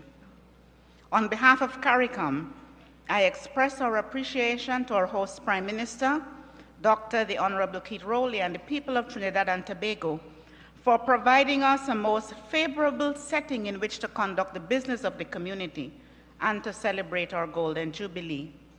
The Caribbean's world-renowned hospitality is very much appreciated. I extend sincere gratitude to our outgoing chair, the Honorable Philip Davis, Prime Minister of the Bahamas, who steered our community with foresight and determination through a period of significant developments. The community now welcomes the Prime Minister of Dominica, the Honorable Roosevelt Skerrit, into the chair. I extend congratulations to you and assure you of the ongoing support of the Secretariat and myself as you lead the advancement of the community's agenda. I am pleased to acknowledge the distinguished presence of His Excellency Antonio Guterres, Secretary General of the United Nations, one of our special guests who will celebrate and exchange views with us at this meeting. Over the next 2 days, we will engage with several guests, including the President of Rwanda, the Prime Minister of South Korea, high-level delegations from both the administration and Congress of the United States, and the President-designate of COP28. There is no doubt that, as our 50th anniversary theme underscores, CARICOM is 50 years strong, and we have a solid foundation to build on. This is a foundation that has been laid regionally and internationally by stalwarts who have been standard bearers for integration and for CARICOM to have its rightful place in the global community. We are building on the efforts of Arthur Lewis, William DeMaas, Alistair McIntyre, P.J. Patterson, Sridhar Ramphal, Nita Barrow, Kamaluddin Mohammed, Peggy Antrobus, Owen Arthur, Patrick Manning, Edwin Carrington, and Billy Miller, to name just a few. They took on the vision of the founders and ensured that as the Caribbean community solidified its regional integration, it made a mark internationally, which demonstrated that the constraints of small size could be overcome by collaboration and integration. It was CARICOM that spearheaded the formation of the African, Caribbean, and Pacific states, now the OACPS, and led negotiations with Europe for preferential trading arrangements. CARICOM was at the forefront of the struggle for UN recognition of small island and low-lying coastal developing states, SIDS, and later played a critical role at COP21 in Paris in 2015, resulting in the agreement to limit global warming to 1.5 degrees above pre-industrial levels. CARICOM resuscitated and our leaders led the charge towards the International Criminal Court. CARICOM prioritized the importance of health in development policy in the Nassau Declaration of 2001 and brought the ravages of non-communicable diseases to global attention in the Port of Spain Consensus of 2007. Within our own space, we have established critical institutions that are high-functioning and highly regarded. No one can question the excellence of the Caribbean Public Health Agency, exemplified in their leadership in the fight against the COVID-19 pandemic. The same applies to the Caribbean Disaster Emergency Management Agency, CEDEMA, whose performance, despite severe constraints and growing demands from the increasing impact of natural disasters, continues to be exemplary. The work of the Caribbean Community Climate Change Center has earned its universal acclaim, and the list can go on. Yes, we do have our challenges, and there are areas crying out for improvement which continue to bedevil us. The knotty issue of transportation, expansion of intra-regional trade, hassle-free movement of our citizens, and the pervasive nature of crime and insecurity stand out in that regard. We are grappling with a multifaceted crisis, crime and security, constitutional and political and humanitarian in our most heavily populated member state, Haiti. As our community seeks to assist the Haitian people to find an effective solution to the crises, we have appointed an eminent persons group which has started to facilitate dialogue among key Haitian stakeholders, beginning with a broadly inclusive engagement held in Jamaica a few weeks ago. This work will continue. We recognize the critical importance of food security, and as we shall hear from our lead head on agriculture and food and nutrition security, the thrust to reduce our food import bill by 25% by 2025 is gathering momentum. The urgency of advancing our digital agenda is first-line priority, and our regional digital development strategy is also, therefore, gathering momentum. Through our Human Resource Development Strategy 2030, we are implementing our action plan to equip our young people with the tools necessary to function effectively in the 21st century. We are seeking to embrace even more innovative ideas from our young people and moving to provide opportunities to challenge their creativity into areas of entrepreneurship. Further, a significant part of our agro-food agenda is encouraging young people into the sector, utilizing the new tools of IT-enabled protected agriculture to increase productivity and build sustainable livelihoods. Ladies and gentlemen, despite the global crises, the deleterious effects of climate change and natural disasters, and the ongoing threats to the security of our people, the achievements of the past 5 decades are proof that vision and concerted action are critical to achieving sustainable prosperity and security for our region.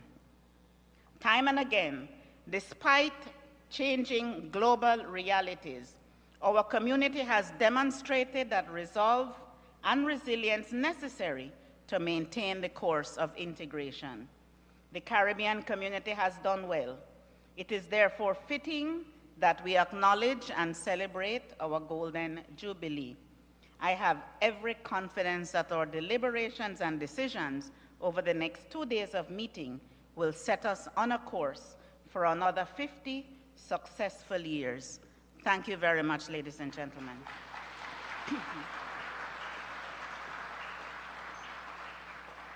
Thank you, Dr. Barnett, CARICOM Secretary General.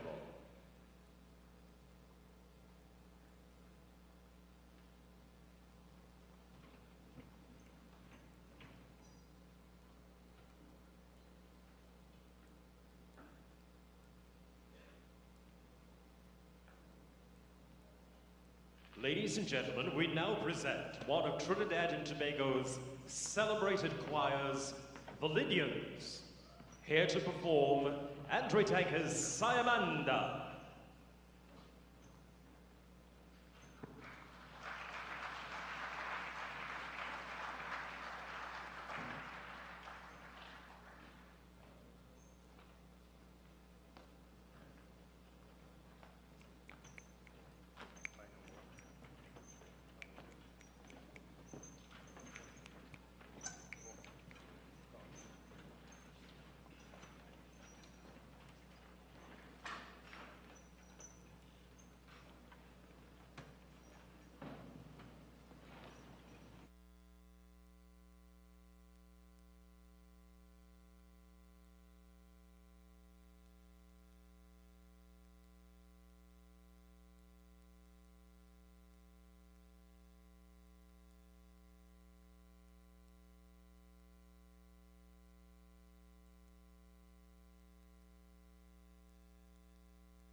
Virginia. Hold on, hold on.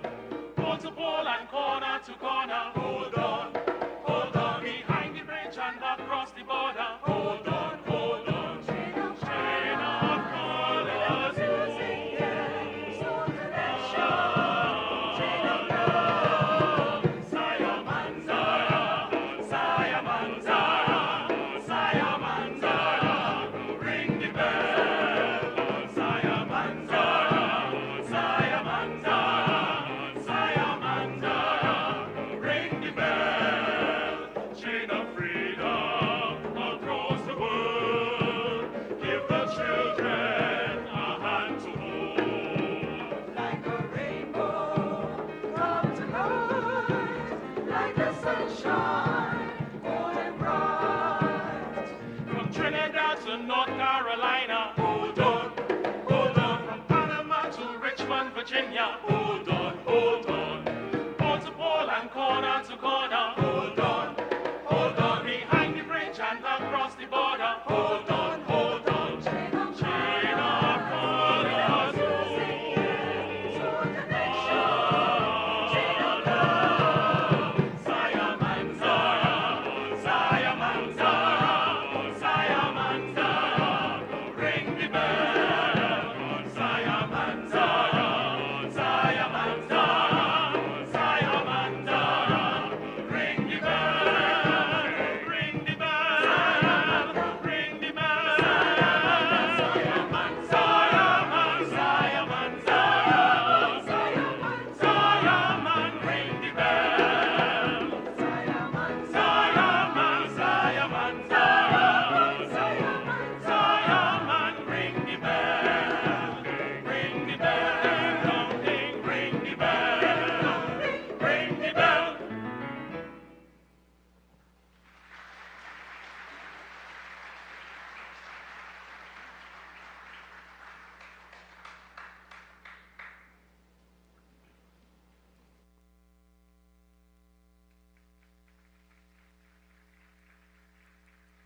Thank you to the Lydians.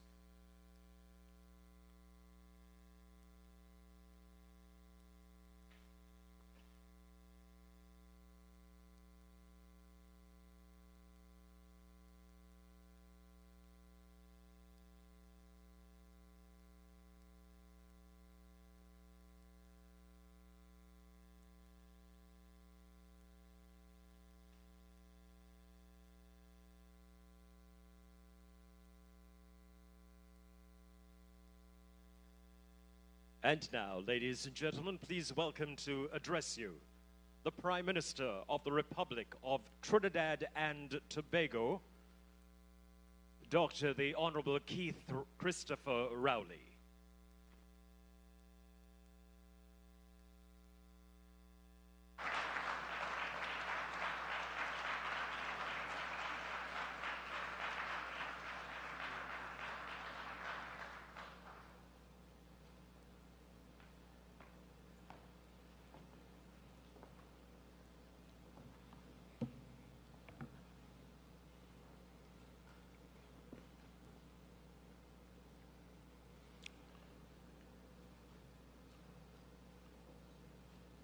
Ladies and gentlemen, protocol having been established across the CARICOM region, I as host Trinidad and Tobago, hosting the region, I'm duty bound to acknowledge Your Excellency, the President of Trinidad and Tobago, Mrs. Christine Kangaloo, and Mr. Corwin Garcia, the Chairman, Philip Davis of CARICOM, outgoing Chairman, incoming Chairman, Prime Minister Roosevelt Skerrit, other CARICOM heads of government, Your Excellency Dr. Carla Barnett, Secretary General of the Caribbean Community, Your Excellency Dr. Antonio Guterres, Secretary General of the United Nations, Your Excellency Hans Duck-Soo, Prime Minister of the Republic of Korea, the Honorable Chief Justice, Mr. Ivor Archie, and Mrs. Denise Rodriguez Archie, the Honorable Bridget Anisette George, Speaker of the House of Representatives, and Mr. Newman George. Senator the Honorable Nigel de Freitas, President of the Senate of the Republic of Trinidad and Tobago, and Mr. Shane de Freitas. Chief Secretary of the Tobago House of Assembly, Ministers of Government of the Republic of Trinidad and Tobago and other Ministers of Government of the region, specially invited guests, Your Excellencies, heads of diplomatic mission and ambassadors to the Caribbean community, members of Parliament of Trinidad and Tobago, chief representatives of the international organizations, delegates, ladies and gentlemen, members of the media, good evening. Today, it is my honor to welcome you to the beautiful Twin Island Republic of Trinidad and Tobago for the convening of the 45th regular meeting of the Conference of the Heads of Government of CARICOM. For us here in the Caribbean, this is a significant event, as tomorrow we also launch the celebration of the 50th anniversary of the signing of the original Treaty of Chaguaramas, right here in Trinidad and Tobago. Historians of the future will agree that this celebration took place at a critical juncture in the regional integration movement. Never before have small states faced the broad and deep range of challenges that we face now. From climate change, pandemic, gun crimes and violence, transnational migration issues, to insecurity with food supplies, our region has been buffeted by many systemic storms. Throughout all of this, the majority of the people of our region have proven themselves to be resilient, resourceful, determined, and dignified. Today, I speak with confidence on behalf of all of my colleague heads of government when I say that we have been learning the lessons that history has taught us. It is true that some of the issues that our founding fathers grappled with on the long journey to Chaguaramas are still very much with us. But this is not to say that we have not made progress. 50 years after the birth of our union, and with the experience of having spawned so many regional institutions and institutional arrangements that work so well for us, now might be a good time to reflect on what it might have been if we were able to hold a Caribbean nation together. Today, we point within CARICOM to the Caribbean Development Bank, the Caribbean Development Fund, the Caribbean Telecommunications Union, the Caribbean Community Climate Change Center, the Caribbean Meteorological Organization, CARICOM Implementing Agency for Crime and Security, the Caribbean Examinations Council, the Caribbean Court of Justice, the Caribbean Disaster Emergency Management Agency, the Caribbean Public Health Agency, the Caribbean Agricultural Development Institute, the University of the West Indies, the Caribbean Competition Commission. We also have a multilateral air services agreement, and we have in place a double taxation treaty. And I carefully add West Indies cricket. I, as a typical Caribbean man, was born in Tobago, lived in Trinidad, studied in Jamaica, worked on the volcanoes in St. Vincent and the Grenadines, Dominica, Montserrat, and St. Kitts, marveled at the power of the waters at Caicho Falls in Guyana, and counted the beach in Antigua, Barbados, and Grenada. All the while dreaming of what it could have been if the politics had allowed us to have one Caribbean nation, from northern Bahamas to our Brazilian border with Guyana and Suriname. What a wonderful world it could have been today, even if we had accepted 3/4 of a loaf instead of no bread. However, what's done is done. Let us not despair, Because in the absence of political union, we were able, if not through vision, but through necessity, we have been able to salvage a good chunk of regional functionality in very many areas, notwithstanding the stress dished out by the men's cricket team. We have CARICOM as the next best thing to bring about regional cooperation.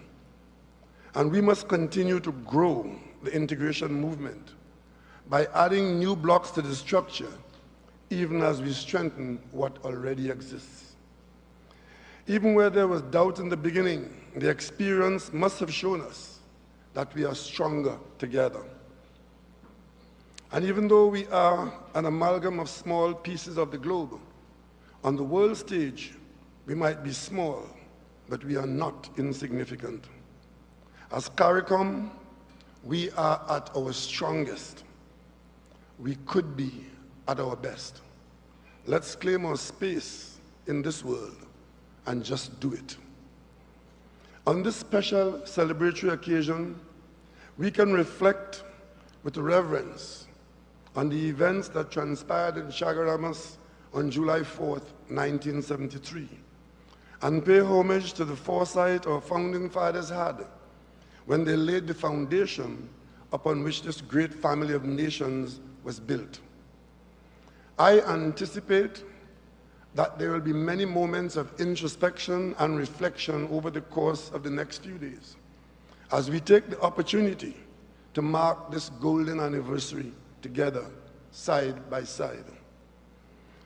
I am particularly delighted to acknowledge the 4 visionaries who pioneered our regional integration movement with valor and ensured that the original Treaty of Chaguaramas was signed on that fateful day. I speak about the late Prime Ministers Errol Barrow of Barbados, Forbes Burnham of Guyana, Michael Manley of Jamaica, and Dr. Eric Eustace Williams of Trinidad and Tobago.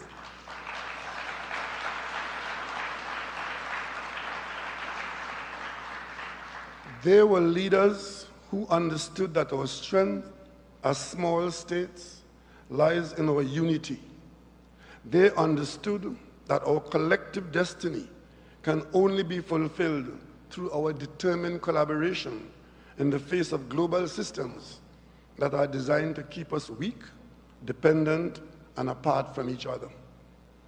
It is my belief that if those founding fathers could speak to us today, they would re-emphasize the essential role of this regional leadership to empower our people to navigate the storms that the international order consistently throws our way. Indeed, I hereby inform the people of the Caribbean community that tomorrow, on the 4th day of July 2023, the 50th anniversary of the CARICOM's founding, we, the heads of government, will be placing into a special time capsule our letters, our reflections, our advice, our lessons addressed to our successors 50 years from now, to be opened by them on July 4th, 2073. I hope you see us there tomorrow in Chaguaramas as well. As I survey this lovely audience gathered here in this beautiful afternoon in Port of Spain, I am reminded that a much smaller audience would have traveled to Trinidad and Tobago for that very first Heads of Government conference in July 1973, which was convened by the late, great Dr. Eric Eustace Williams, the then Prime Minister of Trinidad and Tobago. Indeed, it was Dr. Williams, an eminent Caribbean historian, who proposed the creation of a Caribbean community at that time. The pioneering members, Barbados, Guyana, Jamaica, and Trinidad and Tobago. Today, 50 years later, our membership has grown to include 15 members and 5 associate members, but even further growth is near at hand. We look forward to joining hands with Martinique and the brothers and sisters of the Dutch Antilles soon. Those early steps taken in Chaguaramas have led us far beyond what the naysayers and doomsayers were certain would have been a short lifespan and another disastrous shattering. But here we are today, 50 years on, side by side, in mutual solidarity, regard, respect, and esteem. Strong, committed, and unified. Together, this regional family of nations can examine with pride our achievements during the last half-century. We have faced many challenges and have risen to overcome them. Despite the difficulties, through our cooperation, our shared goals, and above all else, through the friendship within CARICOM.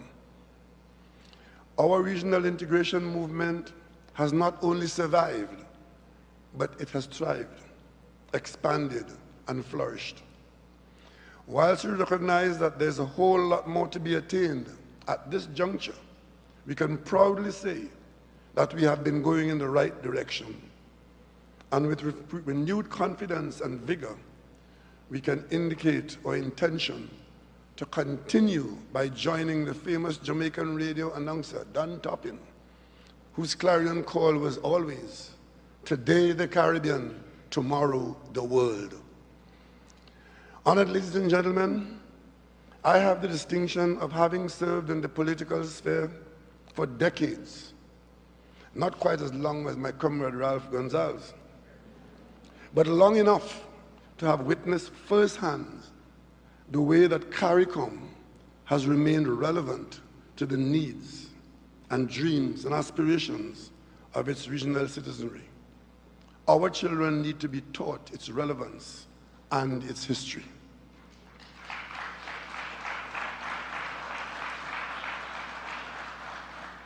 Now, as we enter the post-pandemic era, our bonds are more important than ever before.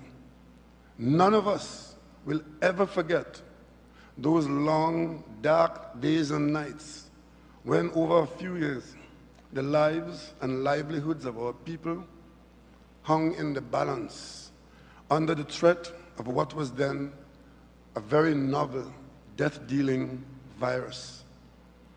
Our trade, tourism, manufacturing, culture, services, and our very living was severely affected, and the gross domestic product of every member state was significantly affected without exception, and we went into stark decline.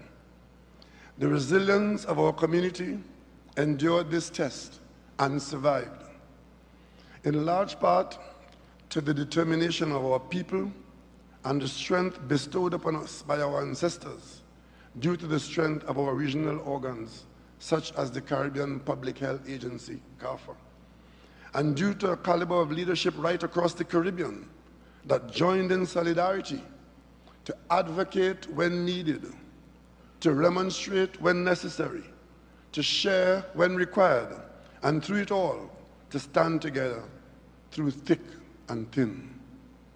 Over the past year, we have rebuilt and forged ahead as we have actively advanced the regional agenda, facing our challenges head-on. From rising regional debt to growing trade deficits, we as a community have been buffeted by the ravages of an international financial system designed to disempower us.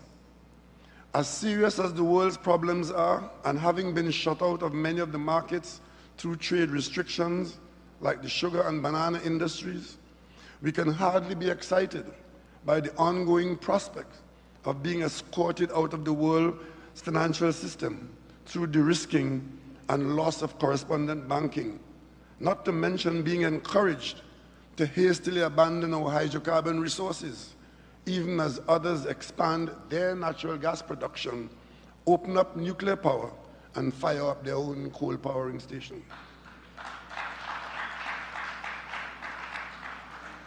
Through participation in a series of ongoing high-level meetings amongst ourselves and with the international community, we continue to chart our own destiny.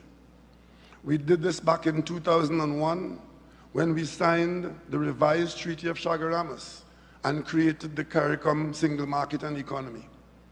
On the 3rd and 4th December 2018, we, in special meeting, assembled at the Hilton Hotel in Port of Spain, and there we agreed to drive the process by unanimously signing on to the St. Anne's Accord. We did this when we, as a community, met with leaders from around the world to spell out our perspectives and our priorities. And some of those very leaders have joined us in celebration here tonight. We did this when we held landmark events such as the Agri-Investment Forum in Guyana, the second of which was hosted in Trinidad and Tobago, the Afro-Caribbean Trade and Investment Forum in Barbados, the Regional Symposium to Address Crime as a Public Health Issue in Port of Spain, and most recently, key stakeholder meetings to help address the crisis in our fellow member state of Haiti.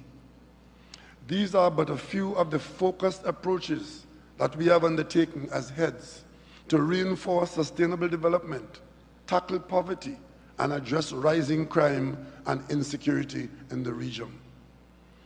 I say all of this to highlight that, beyond the doubts, CARICOM is working diligently to serve the people of the region.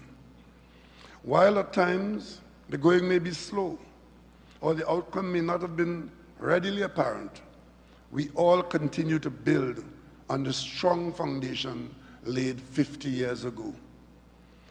Even as we prepare for this great future, as Bob Marley and Frantz Fanon said, we cannot forget our past.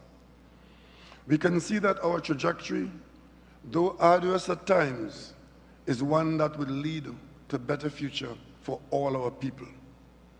We, as the leaders, must continue to do our part in contribution to this united journey. And in doing so, we will ensure that the foundation laid by our founding fathers was not just a foundation for us, but also one for our children and for generations to follow. To do this, we must continue to have boundless faith in our destiny. It is not my role this evening to speak to the substantive issues in detail. Those will be addressed later on by chairman of the conference and others.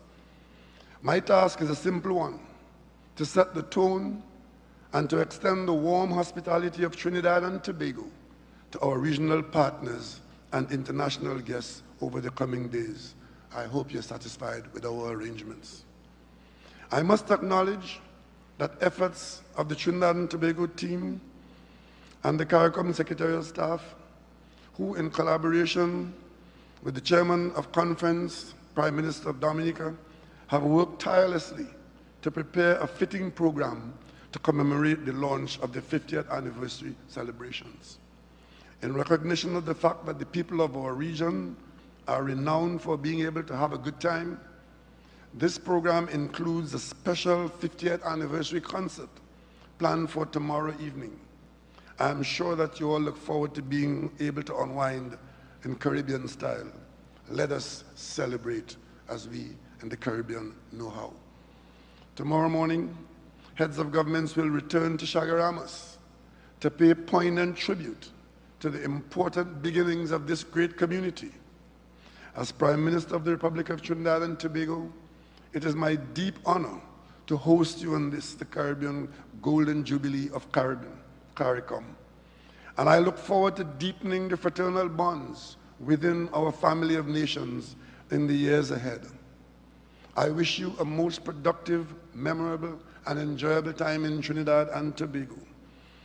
All that's left for me to do now is to sincerely thank my friend and brother Roosevelt Skerrit, Prime Minister of Dominica, incoming chairman of CARICOM, for visualizing this day and agreeing to allow Trinidad and Tobago the honor of revisiting our CARICOM past as we commit to a brighter and closer CARICOM future.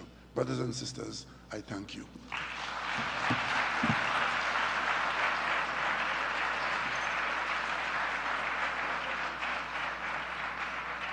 Thank you, Honorable Prime Minister.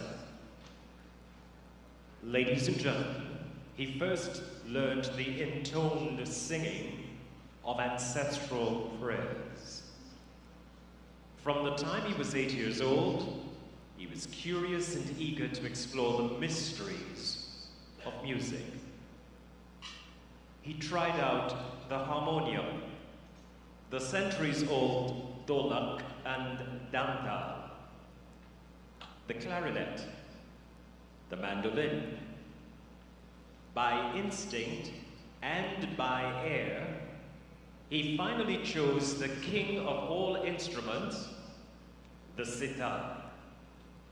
He is now an acclaimed Caribbean sitarist, Mangal Patissa, and performing with his fusion band, Pantar, from Trinidad and Tobago, their 2009 composition, Dreadlocks.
Thank you to Mangal Patesar and Pantar. Ladies and gentlemen, to address us now, please welcome the Prime Minister of the Bahamas, the Honorable Philip Edward Davis, KC.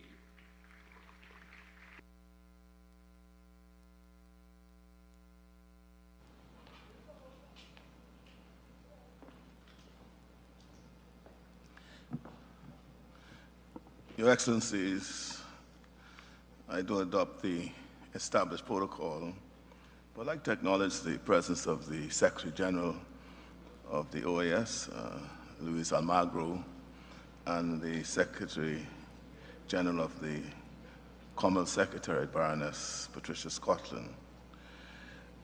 Ladies and gentlemen, my thanks to the government and people of Trinidad for the warm welcome and the hospitality with which you have greeted us. As our travels take us around the region in our various forums and discussions, there is a lot to be said for the Caribbean personality and spirit, which we sometimes take for granted. Back in January, when the Bahamas assumed the chair of Caribbean Community, I noted that regional cooperation has never been more urgent and necessary. I'm happy to report that during the past 6 months, we have seen a lot of that regional cooperation in action. Part of the experience of the COVID-19 pandemic was the demonstration of the fact that working together, we can ensure the safety of us all. The Bahamas continues to believe that none of us will develop sustainably or securely if we leave our neighbors behind. We continue to believe that none of us will truly prosper if our resources are forever taxed by the poverty and instability of those nearby. And so it is, through close cooperation and action, we've been able to address and make progress on many of the priorities which I set out at the beginning of our term. The heads of government meeting held in Nassau in February was a major catalyst and springboard in pushing forward matters. In respect of the regional response to the impact of climate change on our people, we advanced a commitment made in August last year when we determined to hold a united stance and focus relating to the 4 thematic areas of mitigation, adaptation, loss and damage, and support for cross-cutting issues within the region. One of the key outcomes is that Green Climate Fund is willing to assist with the development of a blue economy co-investment strategy for the Caribbean region. As part of our effort to secure an overhaul of the global finance system and processes, CARICOM has thrown its full weight behind the Bridgetown initiative. Colleagues, we must not let up. We must continue to push this agenda forward and continue to build on the great interest and support which other countries have already expressed. Our priorities have also engaged with a range of security-related issues on which I'm pleased to report we have seen a marked degree of progress. At the Regional Symposium to Address Crime and Violence held here in Port of Spain in April, we collectively declared crime as a public health issue across our region, sending a clear message that we will not tolerate the epidemic of violence that has gripped our nations and claimed the lives of far too many of our young people. In our declaration, we recognize the urgency of crime in our nations and its cost to our social, economic, and health systems. We immediately implemented the CARICOM Arrest Warrant Treaty and laid the foundation for many other necessary frameworks to build cross-border cooperation, enhance capacity, and enact reforms to ensure safety in our communities. Now, colleagues, we must forge ahead to meet the commitments of our declaration. Our nations and our people cannot afford any less than resolute action. In recognition of the deep and devastating impact which trafficking of illegal firearms from the United States has had on violent crime in our countries, we have declared a war on guns throughout the region. Not for the first time, we join our voices to call upon our neighbor to the north to take action to stop illegal export of firearms to our shores. Our entreaties to the United States have begun to bear fruit. In word and deed, they are playing a much more active role in the effort to reduce the trafficking in people, guns, and drugs. One of the most visible signs of the United States' commitment was evidenced in the leaders' meeting held in May between the leaders of the region and Vice President Kamala Harris. As this was the first official visit to the Bahamas by an American president or vice president since our independence in 1973, we thought that the visit itself indicated an enhanced seriousness of purpose in their stated commitment to engage more fully with the region. The Vice President's commitments to specific security measures and to commit funds to support a number of initiatives were even more welcomed. As global challenges continue to expand and magnify, the certainties of the world order continue to be called into question. We must not let up our efforts to do what we can to guarantee our security in the building blocks of our communities. I'm pleased, therefore, that we have continued to make progress in building greater security, sustainability, and affordability in the supply of food and energy in the region. In spite of the many other pressing issues which vie for our attention, we must not relegate these issues to the back burner. High on the agenda for all our regional discussions has been the situation in Haiti. The Bahamas remains committed to acting as a lead with other CARICOM member states to find a solution to the ongoing humanitarian and security crisis there. The CARICOM-led meeting of Haitian stakeholders in Kingston in June was cause for cautious optimism. Stakeholders welcomed the inclusive nature of the meeting, which were a microcosm of the Haitian society. As a demonstration of the effectiveness of regional cooperation, the Eminent Persons Group, convened by CARICOM, was urged to continue to use CARICOM's good offices to work with all stakeholders to find a definitive solution to the crisis in Haiti. Along with the moral imperative to support our neighbors in finding a way out of the political morass, which is causing so much suffering, it is a prime illustration of the point which I have made for some time now, that none of us can be safe until we are all safe. In Haiti, beyond the pressing issue of security, there's the long-term issue of restoring the country to that fully functional democratic state. This fundamental principle that the people of the CARICOM region should have both a say and a role in their governance is part of the bedrock for our community. This is why CARICOM is already playing a significant role in protecting the internal democracy in the Associated States. And so we joined the meeting of Bermuda, Cayman, the British Virgin Islands, Montserrat, and Anguilla, and reaffirmed their right to self-determination and self-governance. As a matter of principle, we strongly support the proposition that this dialogue should become a standing item of the CARICOM agenda to take place before each meeting of the heads of government. Colleagues, in just 7 days' time, the Bahamas will likewise celebrate our 50th birthday, our 50th anniversary of independence.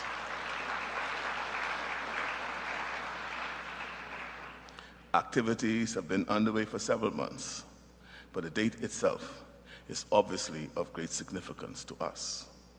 Amongst our national celebration of past achievements, we have threaded discussions of what we wish to determine for our future. We look forward with great optimism and with a profound sense of hope that we can continue to move closer to realizing the ideals and dreams of our founders. I see so many similarities in the 50th anniversary celebrations of the founding of CARICOM. Finally, I wish to extend my personal thanks to all those who have contributed to the success of our chairmanship. The Secretary General and her team have been invaluable. The staff and your administrations have strongly supported our efforts to move forward our mission. And on a more personal note, colleagues, my gratitude to you for your willingness to engage more deeply in the development of the region. I believe that national and personal friendships, which have been strengthened over the past 6 months, will give us an even greater foundation on which to build. And I'm so happy to hand this over to my good friend, Prime Minister of Dominica, Roosevelt Skerrit, whose capable hands will no doubt continue the building blocks to ensure that our community becomes closer and closer. For all of it, I say thank you.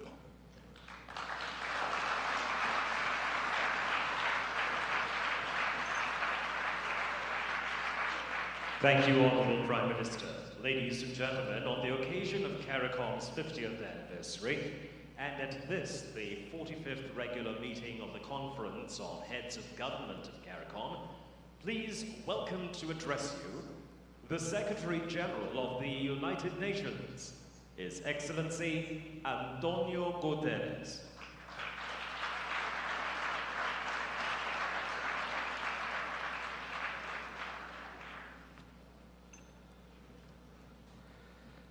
Distinguished heads of state and government, excellencies, ladies and gentlemen, all protocol observed. It is my privilege to join you for CARICOM's 50th anniversary. Anticipating tomorrow, happy birthday, CARICOM. Prime Minister Rowley, thank you for your warm welcome. Excellencies, I am coming here from Haiti. The security situation is appalling. Humanitarian needs are soaring, and there is not yet a full political solution in sight. But I came with hope and optimism. And it is impossible to look at the crisis without seeing the long shadow of centuries of colonial exploitation, extortion, dictatorship, and other screaming injustices. We must help ease the suffering of the Haitian people. And I want to remind that our humanitarian appeal is only funded at 23%. It is a tragedy within a tragedy. I want to recognize the critical efforts of CARICOM leaders to extend your good offices, the meeting in Jamaica and the 3 high-level personalities involved. And I will continue to push for a robust international security force authorized by the Security Council to be able to help the Haitian National Police to defeat and dismantle the gangs.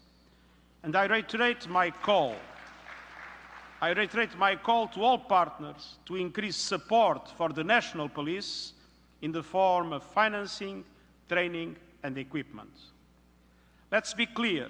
There can be no lasting security without strengthened democratic institutions, and there can be no strong democratic institutions without a drastic improvement in the security situation. Excellencies, the challenges we see in Haiti require greater engagement and greater solidarity. And that is precisely the founding spirit of CARICOM. You have advanced cooperation on every front, from economic and social development, to fighting illegal drugs and arms trafficking, to combating non-communicable diseases, to advance gender equality. And of course, you have championed climate action and focused attention on the plight of small island developing states. The United Nations relies on Caribbean expertise and leadership. And I don't have to look very far for that wisdom. It starts in the office next to mine with my chef de cabinet, former permanent representative of Jamaica to the United Nations, Courtney Rattray. And I look forward to working closely with Trinidad and Tobago's own Ambassador Dennis Francis as the next President of the General Assembly. Excellencies, this anniversary is a time for critical reflection on the enormous challenges confronting the Caribbean. COVID-19 has destroyed lives and livelihoods, independently of our extraordinary response. Tourism and export receipts temporarily collapsed. Prices for fuel and food skyrocketed. Debt burdens grew heavier, liquidity dried up, and access to global capital markets worsened dramatically. All the while, the climate emergency continues to escalate, threatening the very existence of small island and low-lying coastal states. We need action on two fronts. First, action to fix finance. Today's crisis has revealed an international financial system that is outdated, dysfunctional, and unfair. As part of our preparation for the Summit of the Future, I have put forward a detailed blueprint for a redesigned global financial architecture, including the Bretton Woods system. But change will not happen overnight. And Caribbean leaders have been pointing the way forward, including Prime Minister Mia Mottley through the Bridgetown Initiative and Prime Minister Andrew Holness through the Finance for Development Initiative. I have proposed a set of actions world leaders can take now. And they include an SDG stimulus for investments in sustainable development, climate action, and more. An enhanced and effective debt relief mechanism. New financial tools, such as swaps that convert debts into investments in climate adaptation. An increase in the capital base of multilateral development banks, and a change in their business model with a new approach to risk to be able to leverage more private finance at reasonable cost in support of developing countries. The rechanneling of special drawing rights, and the shift in subsidies away from fossil fuels and unsustainable agriculture and food systems into sustainable development. And redressing a core injustice facing middle-income countries, the continued lack of access to concessional financing because of allocation metrics that ignore vulnerabilities to shocks such as financial crises or climate-related disasters. And I fully support your call for a multidimensional vulnerability index. Excellencies, that leads me to the second area for action, the climate crisis. Limiting the rise in global temperature to 1.5 degrees Celsius is still possible, but it will require carbon emissions to be cut by 45% by 2030. That is why I proposed the Climate Solidarity Pact, in which all big emitters make extra efforts to cut emissions and wealthier countries support emerging economies to do so. And that is why I've put forward an acceleration agenda to boost these efforts. I urged governments to hit fast forward on their net zero deadlines so that the developed countries commit to reaching net zero as close as possible to 2040 and the emerging economies as close as possible to 2050. And Caribbean countries have been showing the way. And developed countries must also finally make good on their financial commitments to developing countries, including by meeting the $100 billion goal, doubling adaptation finance, replenishing the Green Climate Fund, and operationalizing the Loss and Damage Fund this year. I thank Caribbean leaders for your powerful calls for climate justice, advancing global action on loss and damage, investing in renewables, and safeguarding biodiversity, including through the efforts of indigenous communities.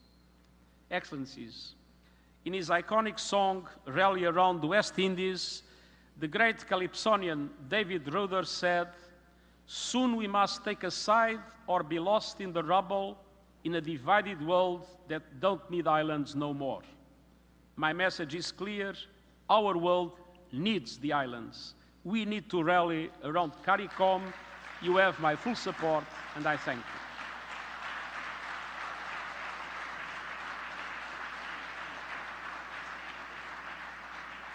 Thank you, Your Excellency. And now, ladies and gentlemen, from the Commonwealth of Dominica, please welcome the Carina Cultural Group to perform a traditional folk dance, promoting and highlighting the rich Kalinago cultural heritage. The Carina Cultural Group.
Let's hear it, ladies and gentlemen, for the Carina Cultural Group. This is a fitting introduction as we welcome to the stage the incoming chairman of the Conference of the Caribbean Community and Prime Minister of the Commonwealth of Dominica. Ladies and gentlemen, to address you, the Honorable Roosevelt Skerritt.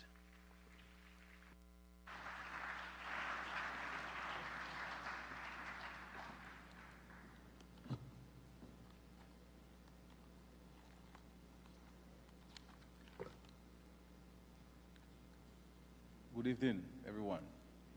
I want to especially recognize the President of the Republic of Trinidad and Tobago, Her Excellency Christian Kangolo, the Prime Minister of Trinidad and Tobago, Dr. Keith Rowley, my colleagues, distinguished guests, ladies and gentlemen. I believe it is fitting that we should gather here in Trinidad and Tobago on this most significant occasion in the history of the Caribbean community, CARICOM.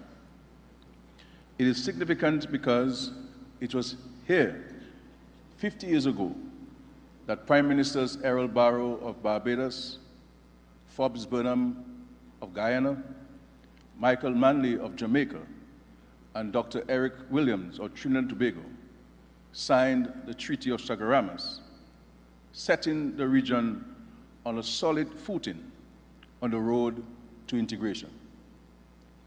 I must thank the Prime Minister of Trinidad and Tobago, Dr. the Honorable Keith Rowley, for his ready acceptance of my proposal to host the 45th meeting of the conference in recognition of the fact that it coincides with the milestone of our community's golden anniversary. Prime Minister, thank you very much. And I want to say to some of you that Dr. Rowley is a much nicer man than some of you think. You just have to get to know him.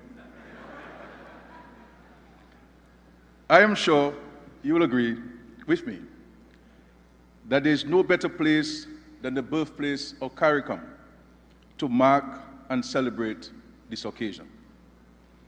Distinguished ladies and gentlemen, I feel a sense of deep privilege that I assume the chair of the Conference of Heads of Government of CARICOM as we embark on another 50 years of strengthening regional integration to further advance gains already made in the interest of all the people of our region.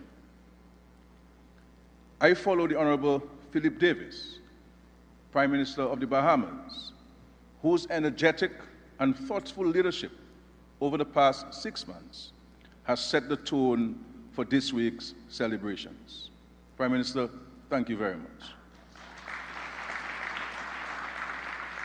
As a matter of fact, he did so well, I contemplated at some point to allow him to continue for another 6 months.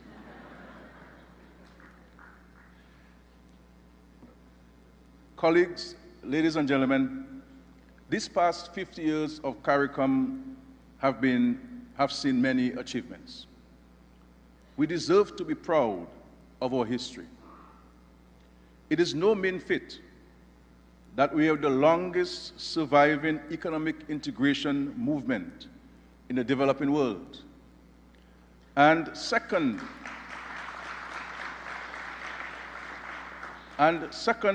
only to the European Union globally. We have things that we should be proud of in CARICOM. And so it is with justifiable pride that we should all say, I am CARICOM. Even as we celebrate this landmark in the evolution of our integration movement, we must be mindful that the symbols and events of celebration do not serve as a distraction from the substance of the heavy lifting still needed to make our community viable, prosperous, secure, and beneficial to all of its people. As we set ourselves new targets to ensure that we thrive in this ever-changing global environment, there are unfinished tasks that we must complete. The issue of free movement, non-tariff barriers to trade, reliable and affordable transportation are all fundamental to a truly integrated CARICOM. We must address our minds and collective will to resolve some key issues.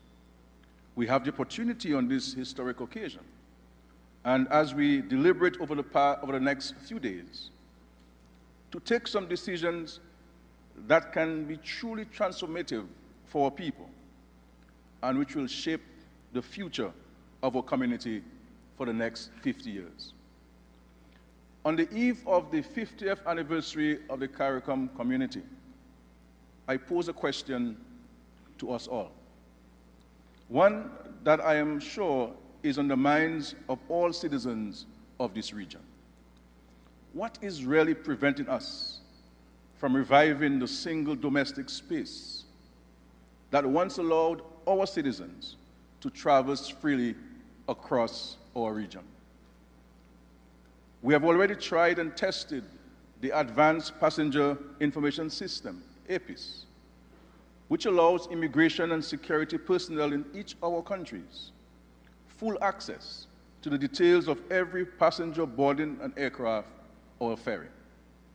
The APIS system also makes a nonsense of the continued use of the ED forms.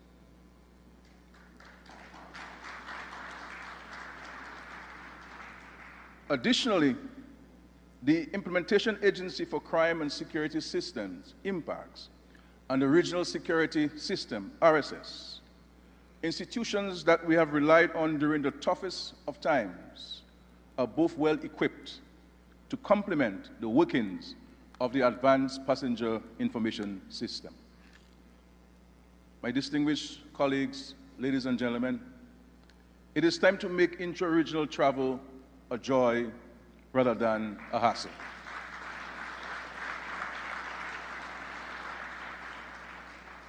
"16 years ago, we showed considerable commitment and political will to allow our people to move freely through 10 member states. It worked then, it can work now. And we have Sister Mia who pioneered those efforts 16 years ago.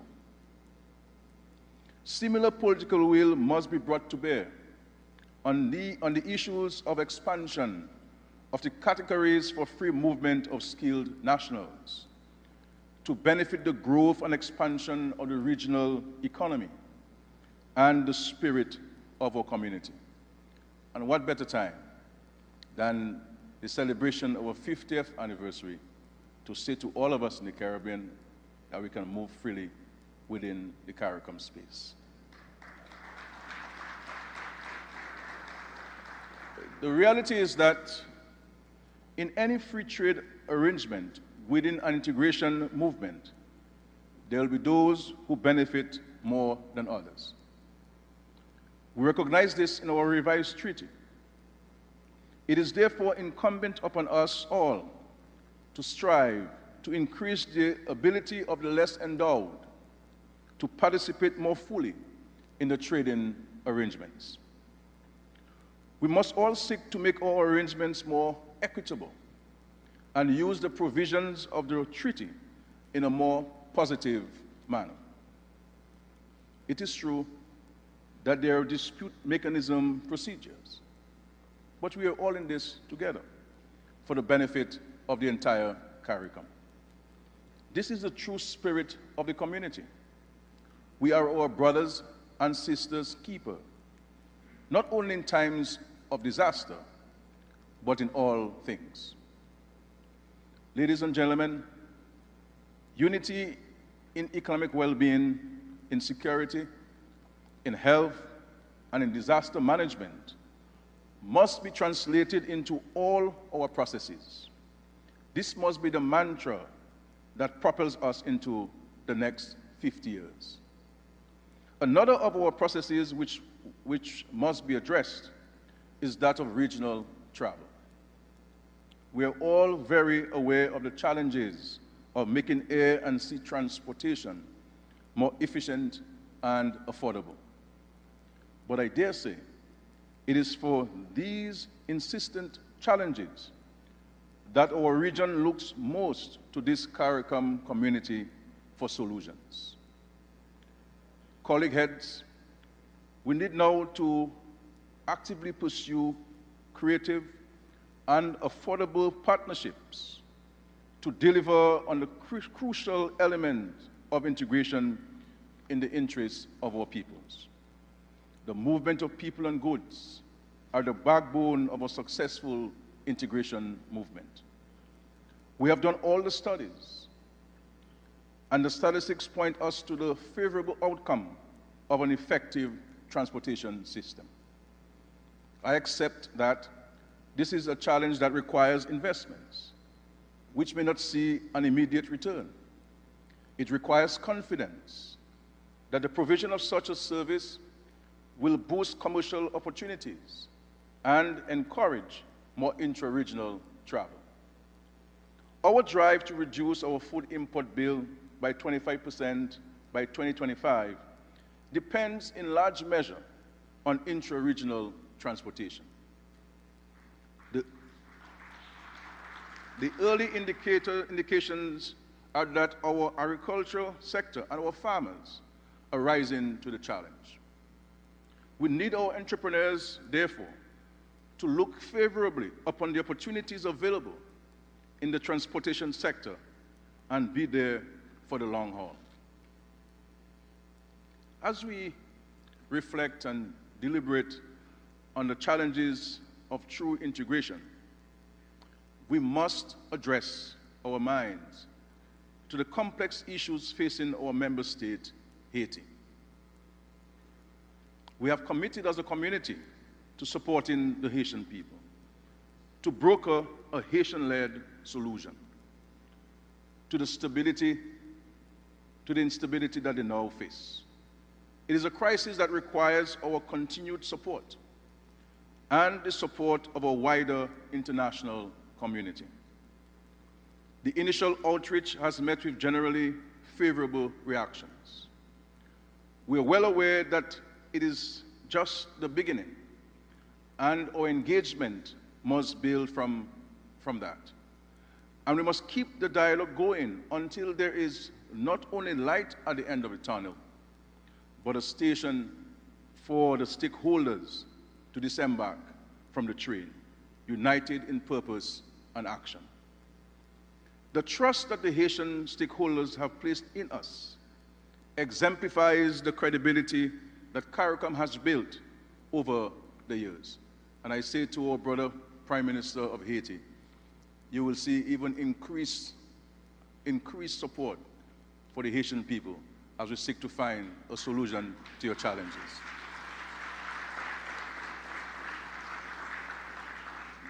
This world owes it to Haiti, and we should never allow an appearance of Haitian fatigue in our world. And we in CARICOM, we shall stand with Haiti. Ladies and gentlemen, friends of CARICOM, it concerns me that too many of our citizens are skeptical and some downright dismissive of the value and benefit of CARICOM. I am personally encouraged, however, by the engagement of our youth and their involvement in advancing the objectives of our community. For it is their actions that will determine where we go over the next 50 years. Yes, we are 50 years strong with a solid foundation to build on. It is upon that foundation that our youth should be bold enough to forge a path for CARICOM that takes it to places that we have not seen before, or even been too cautious to traverse. I am encouraged that our young people have shown much promise and have demonstrated their readiness, whether it is in the battle against climate change, their grasp of technology, and the leveraging of new technologies to create jobs right at home, their innovation and creativity, allied with entrepreneurship and cultural products, and in sports and arts. Our youth are the present and the future, and I am proud that this time around, that they too are actively involved in the path being mapped out to help them become productive global citizens. But my dear friends, the region's 11 million young people are dependent on this CARICOM to play a leading role in crime prevention and the elimination of the harmful effects on citizens and societies. Our students are depending on us to harmonize our regional education systems and to set targeted learning outcomes to prepare millennials to not just survive, but to thrive in a fast-paced global economy, to reconstruct a classroom layout and timetable that promotes the development of the holistic child, grounded in culture and values.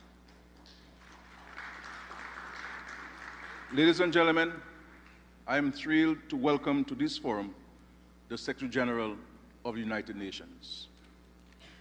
The distinguished Secretary General, by his very presence here, in this significant holiday week in the United States, demonstrates his interest and commitment to CARICOM. Secretary General, we appreciate your leadership and the sharp focus that you have brought to issues confronting CARICOM and the wider developing world.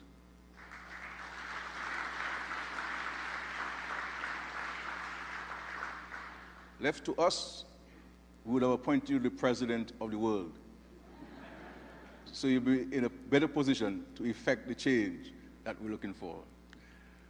And so, my dear brothers and sisters, a challenge to each of us here assembled is to demonstrate the same level of commitment that the Secretary General has for CARICOM. Let us believe in CARICOM. Take our commitments to and responsibilities in CARICOM seriously. And I'm not here talking about heads. I'm talking about all of us in the Caribbean community must take our responsibility seriously. Let us lift CARICOM up, and we just may be pleasantly surprised by the benefits that a focused, united, unified CARICOM can bring to our countries and to the people we each have the honor to serve. CARICOM has no doubt been good to us, and let us speak about the positive virtues of CARICOM while we address the outstanding issues. May God bless all of us. I thank you very much.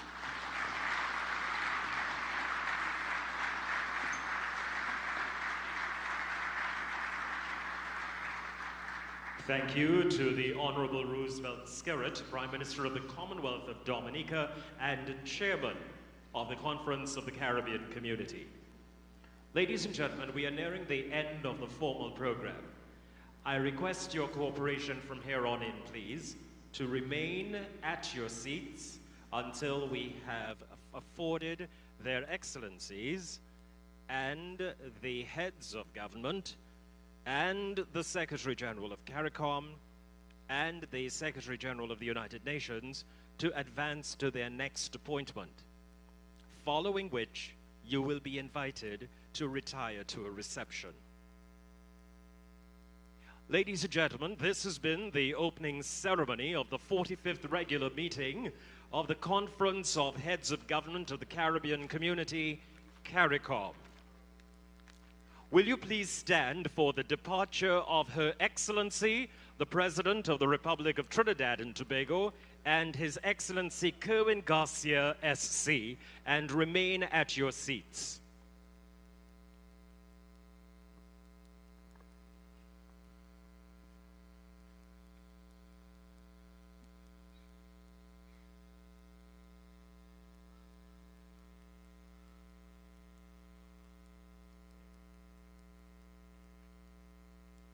Please remain standing for the departure of the heads of government of the Caribbean Community, the Secretary General of CARICOM, and the Secretary General of the United Nations.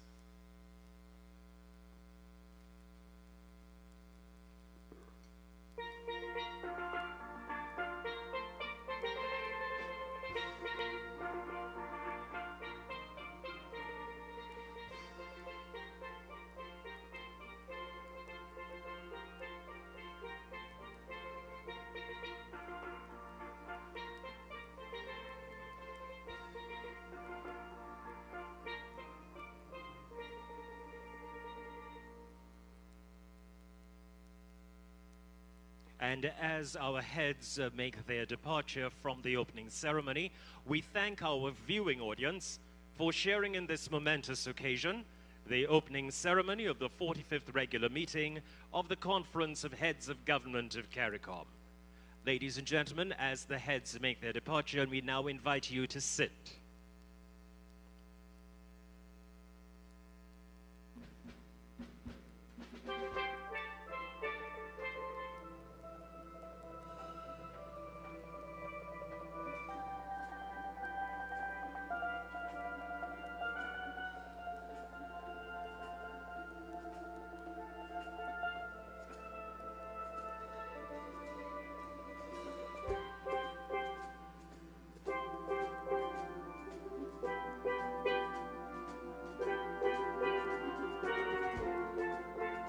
And now, ladies and gentlemen, you're invited to retire to the waterfront through the doors on your left. Raise your voice.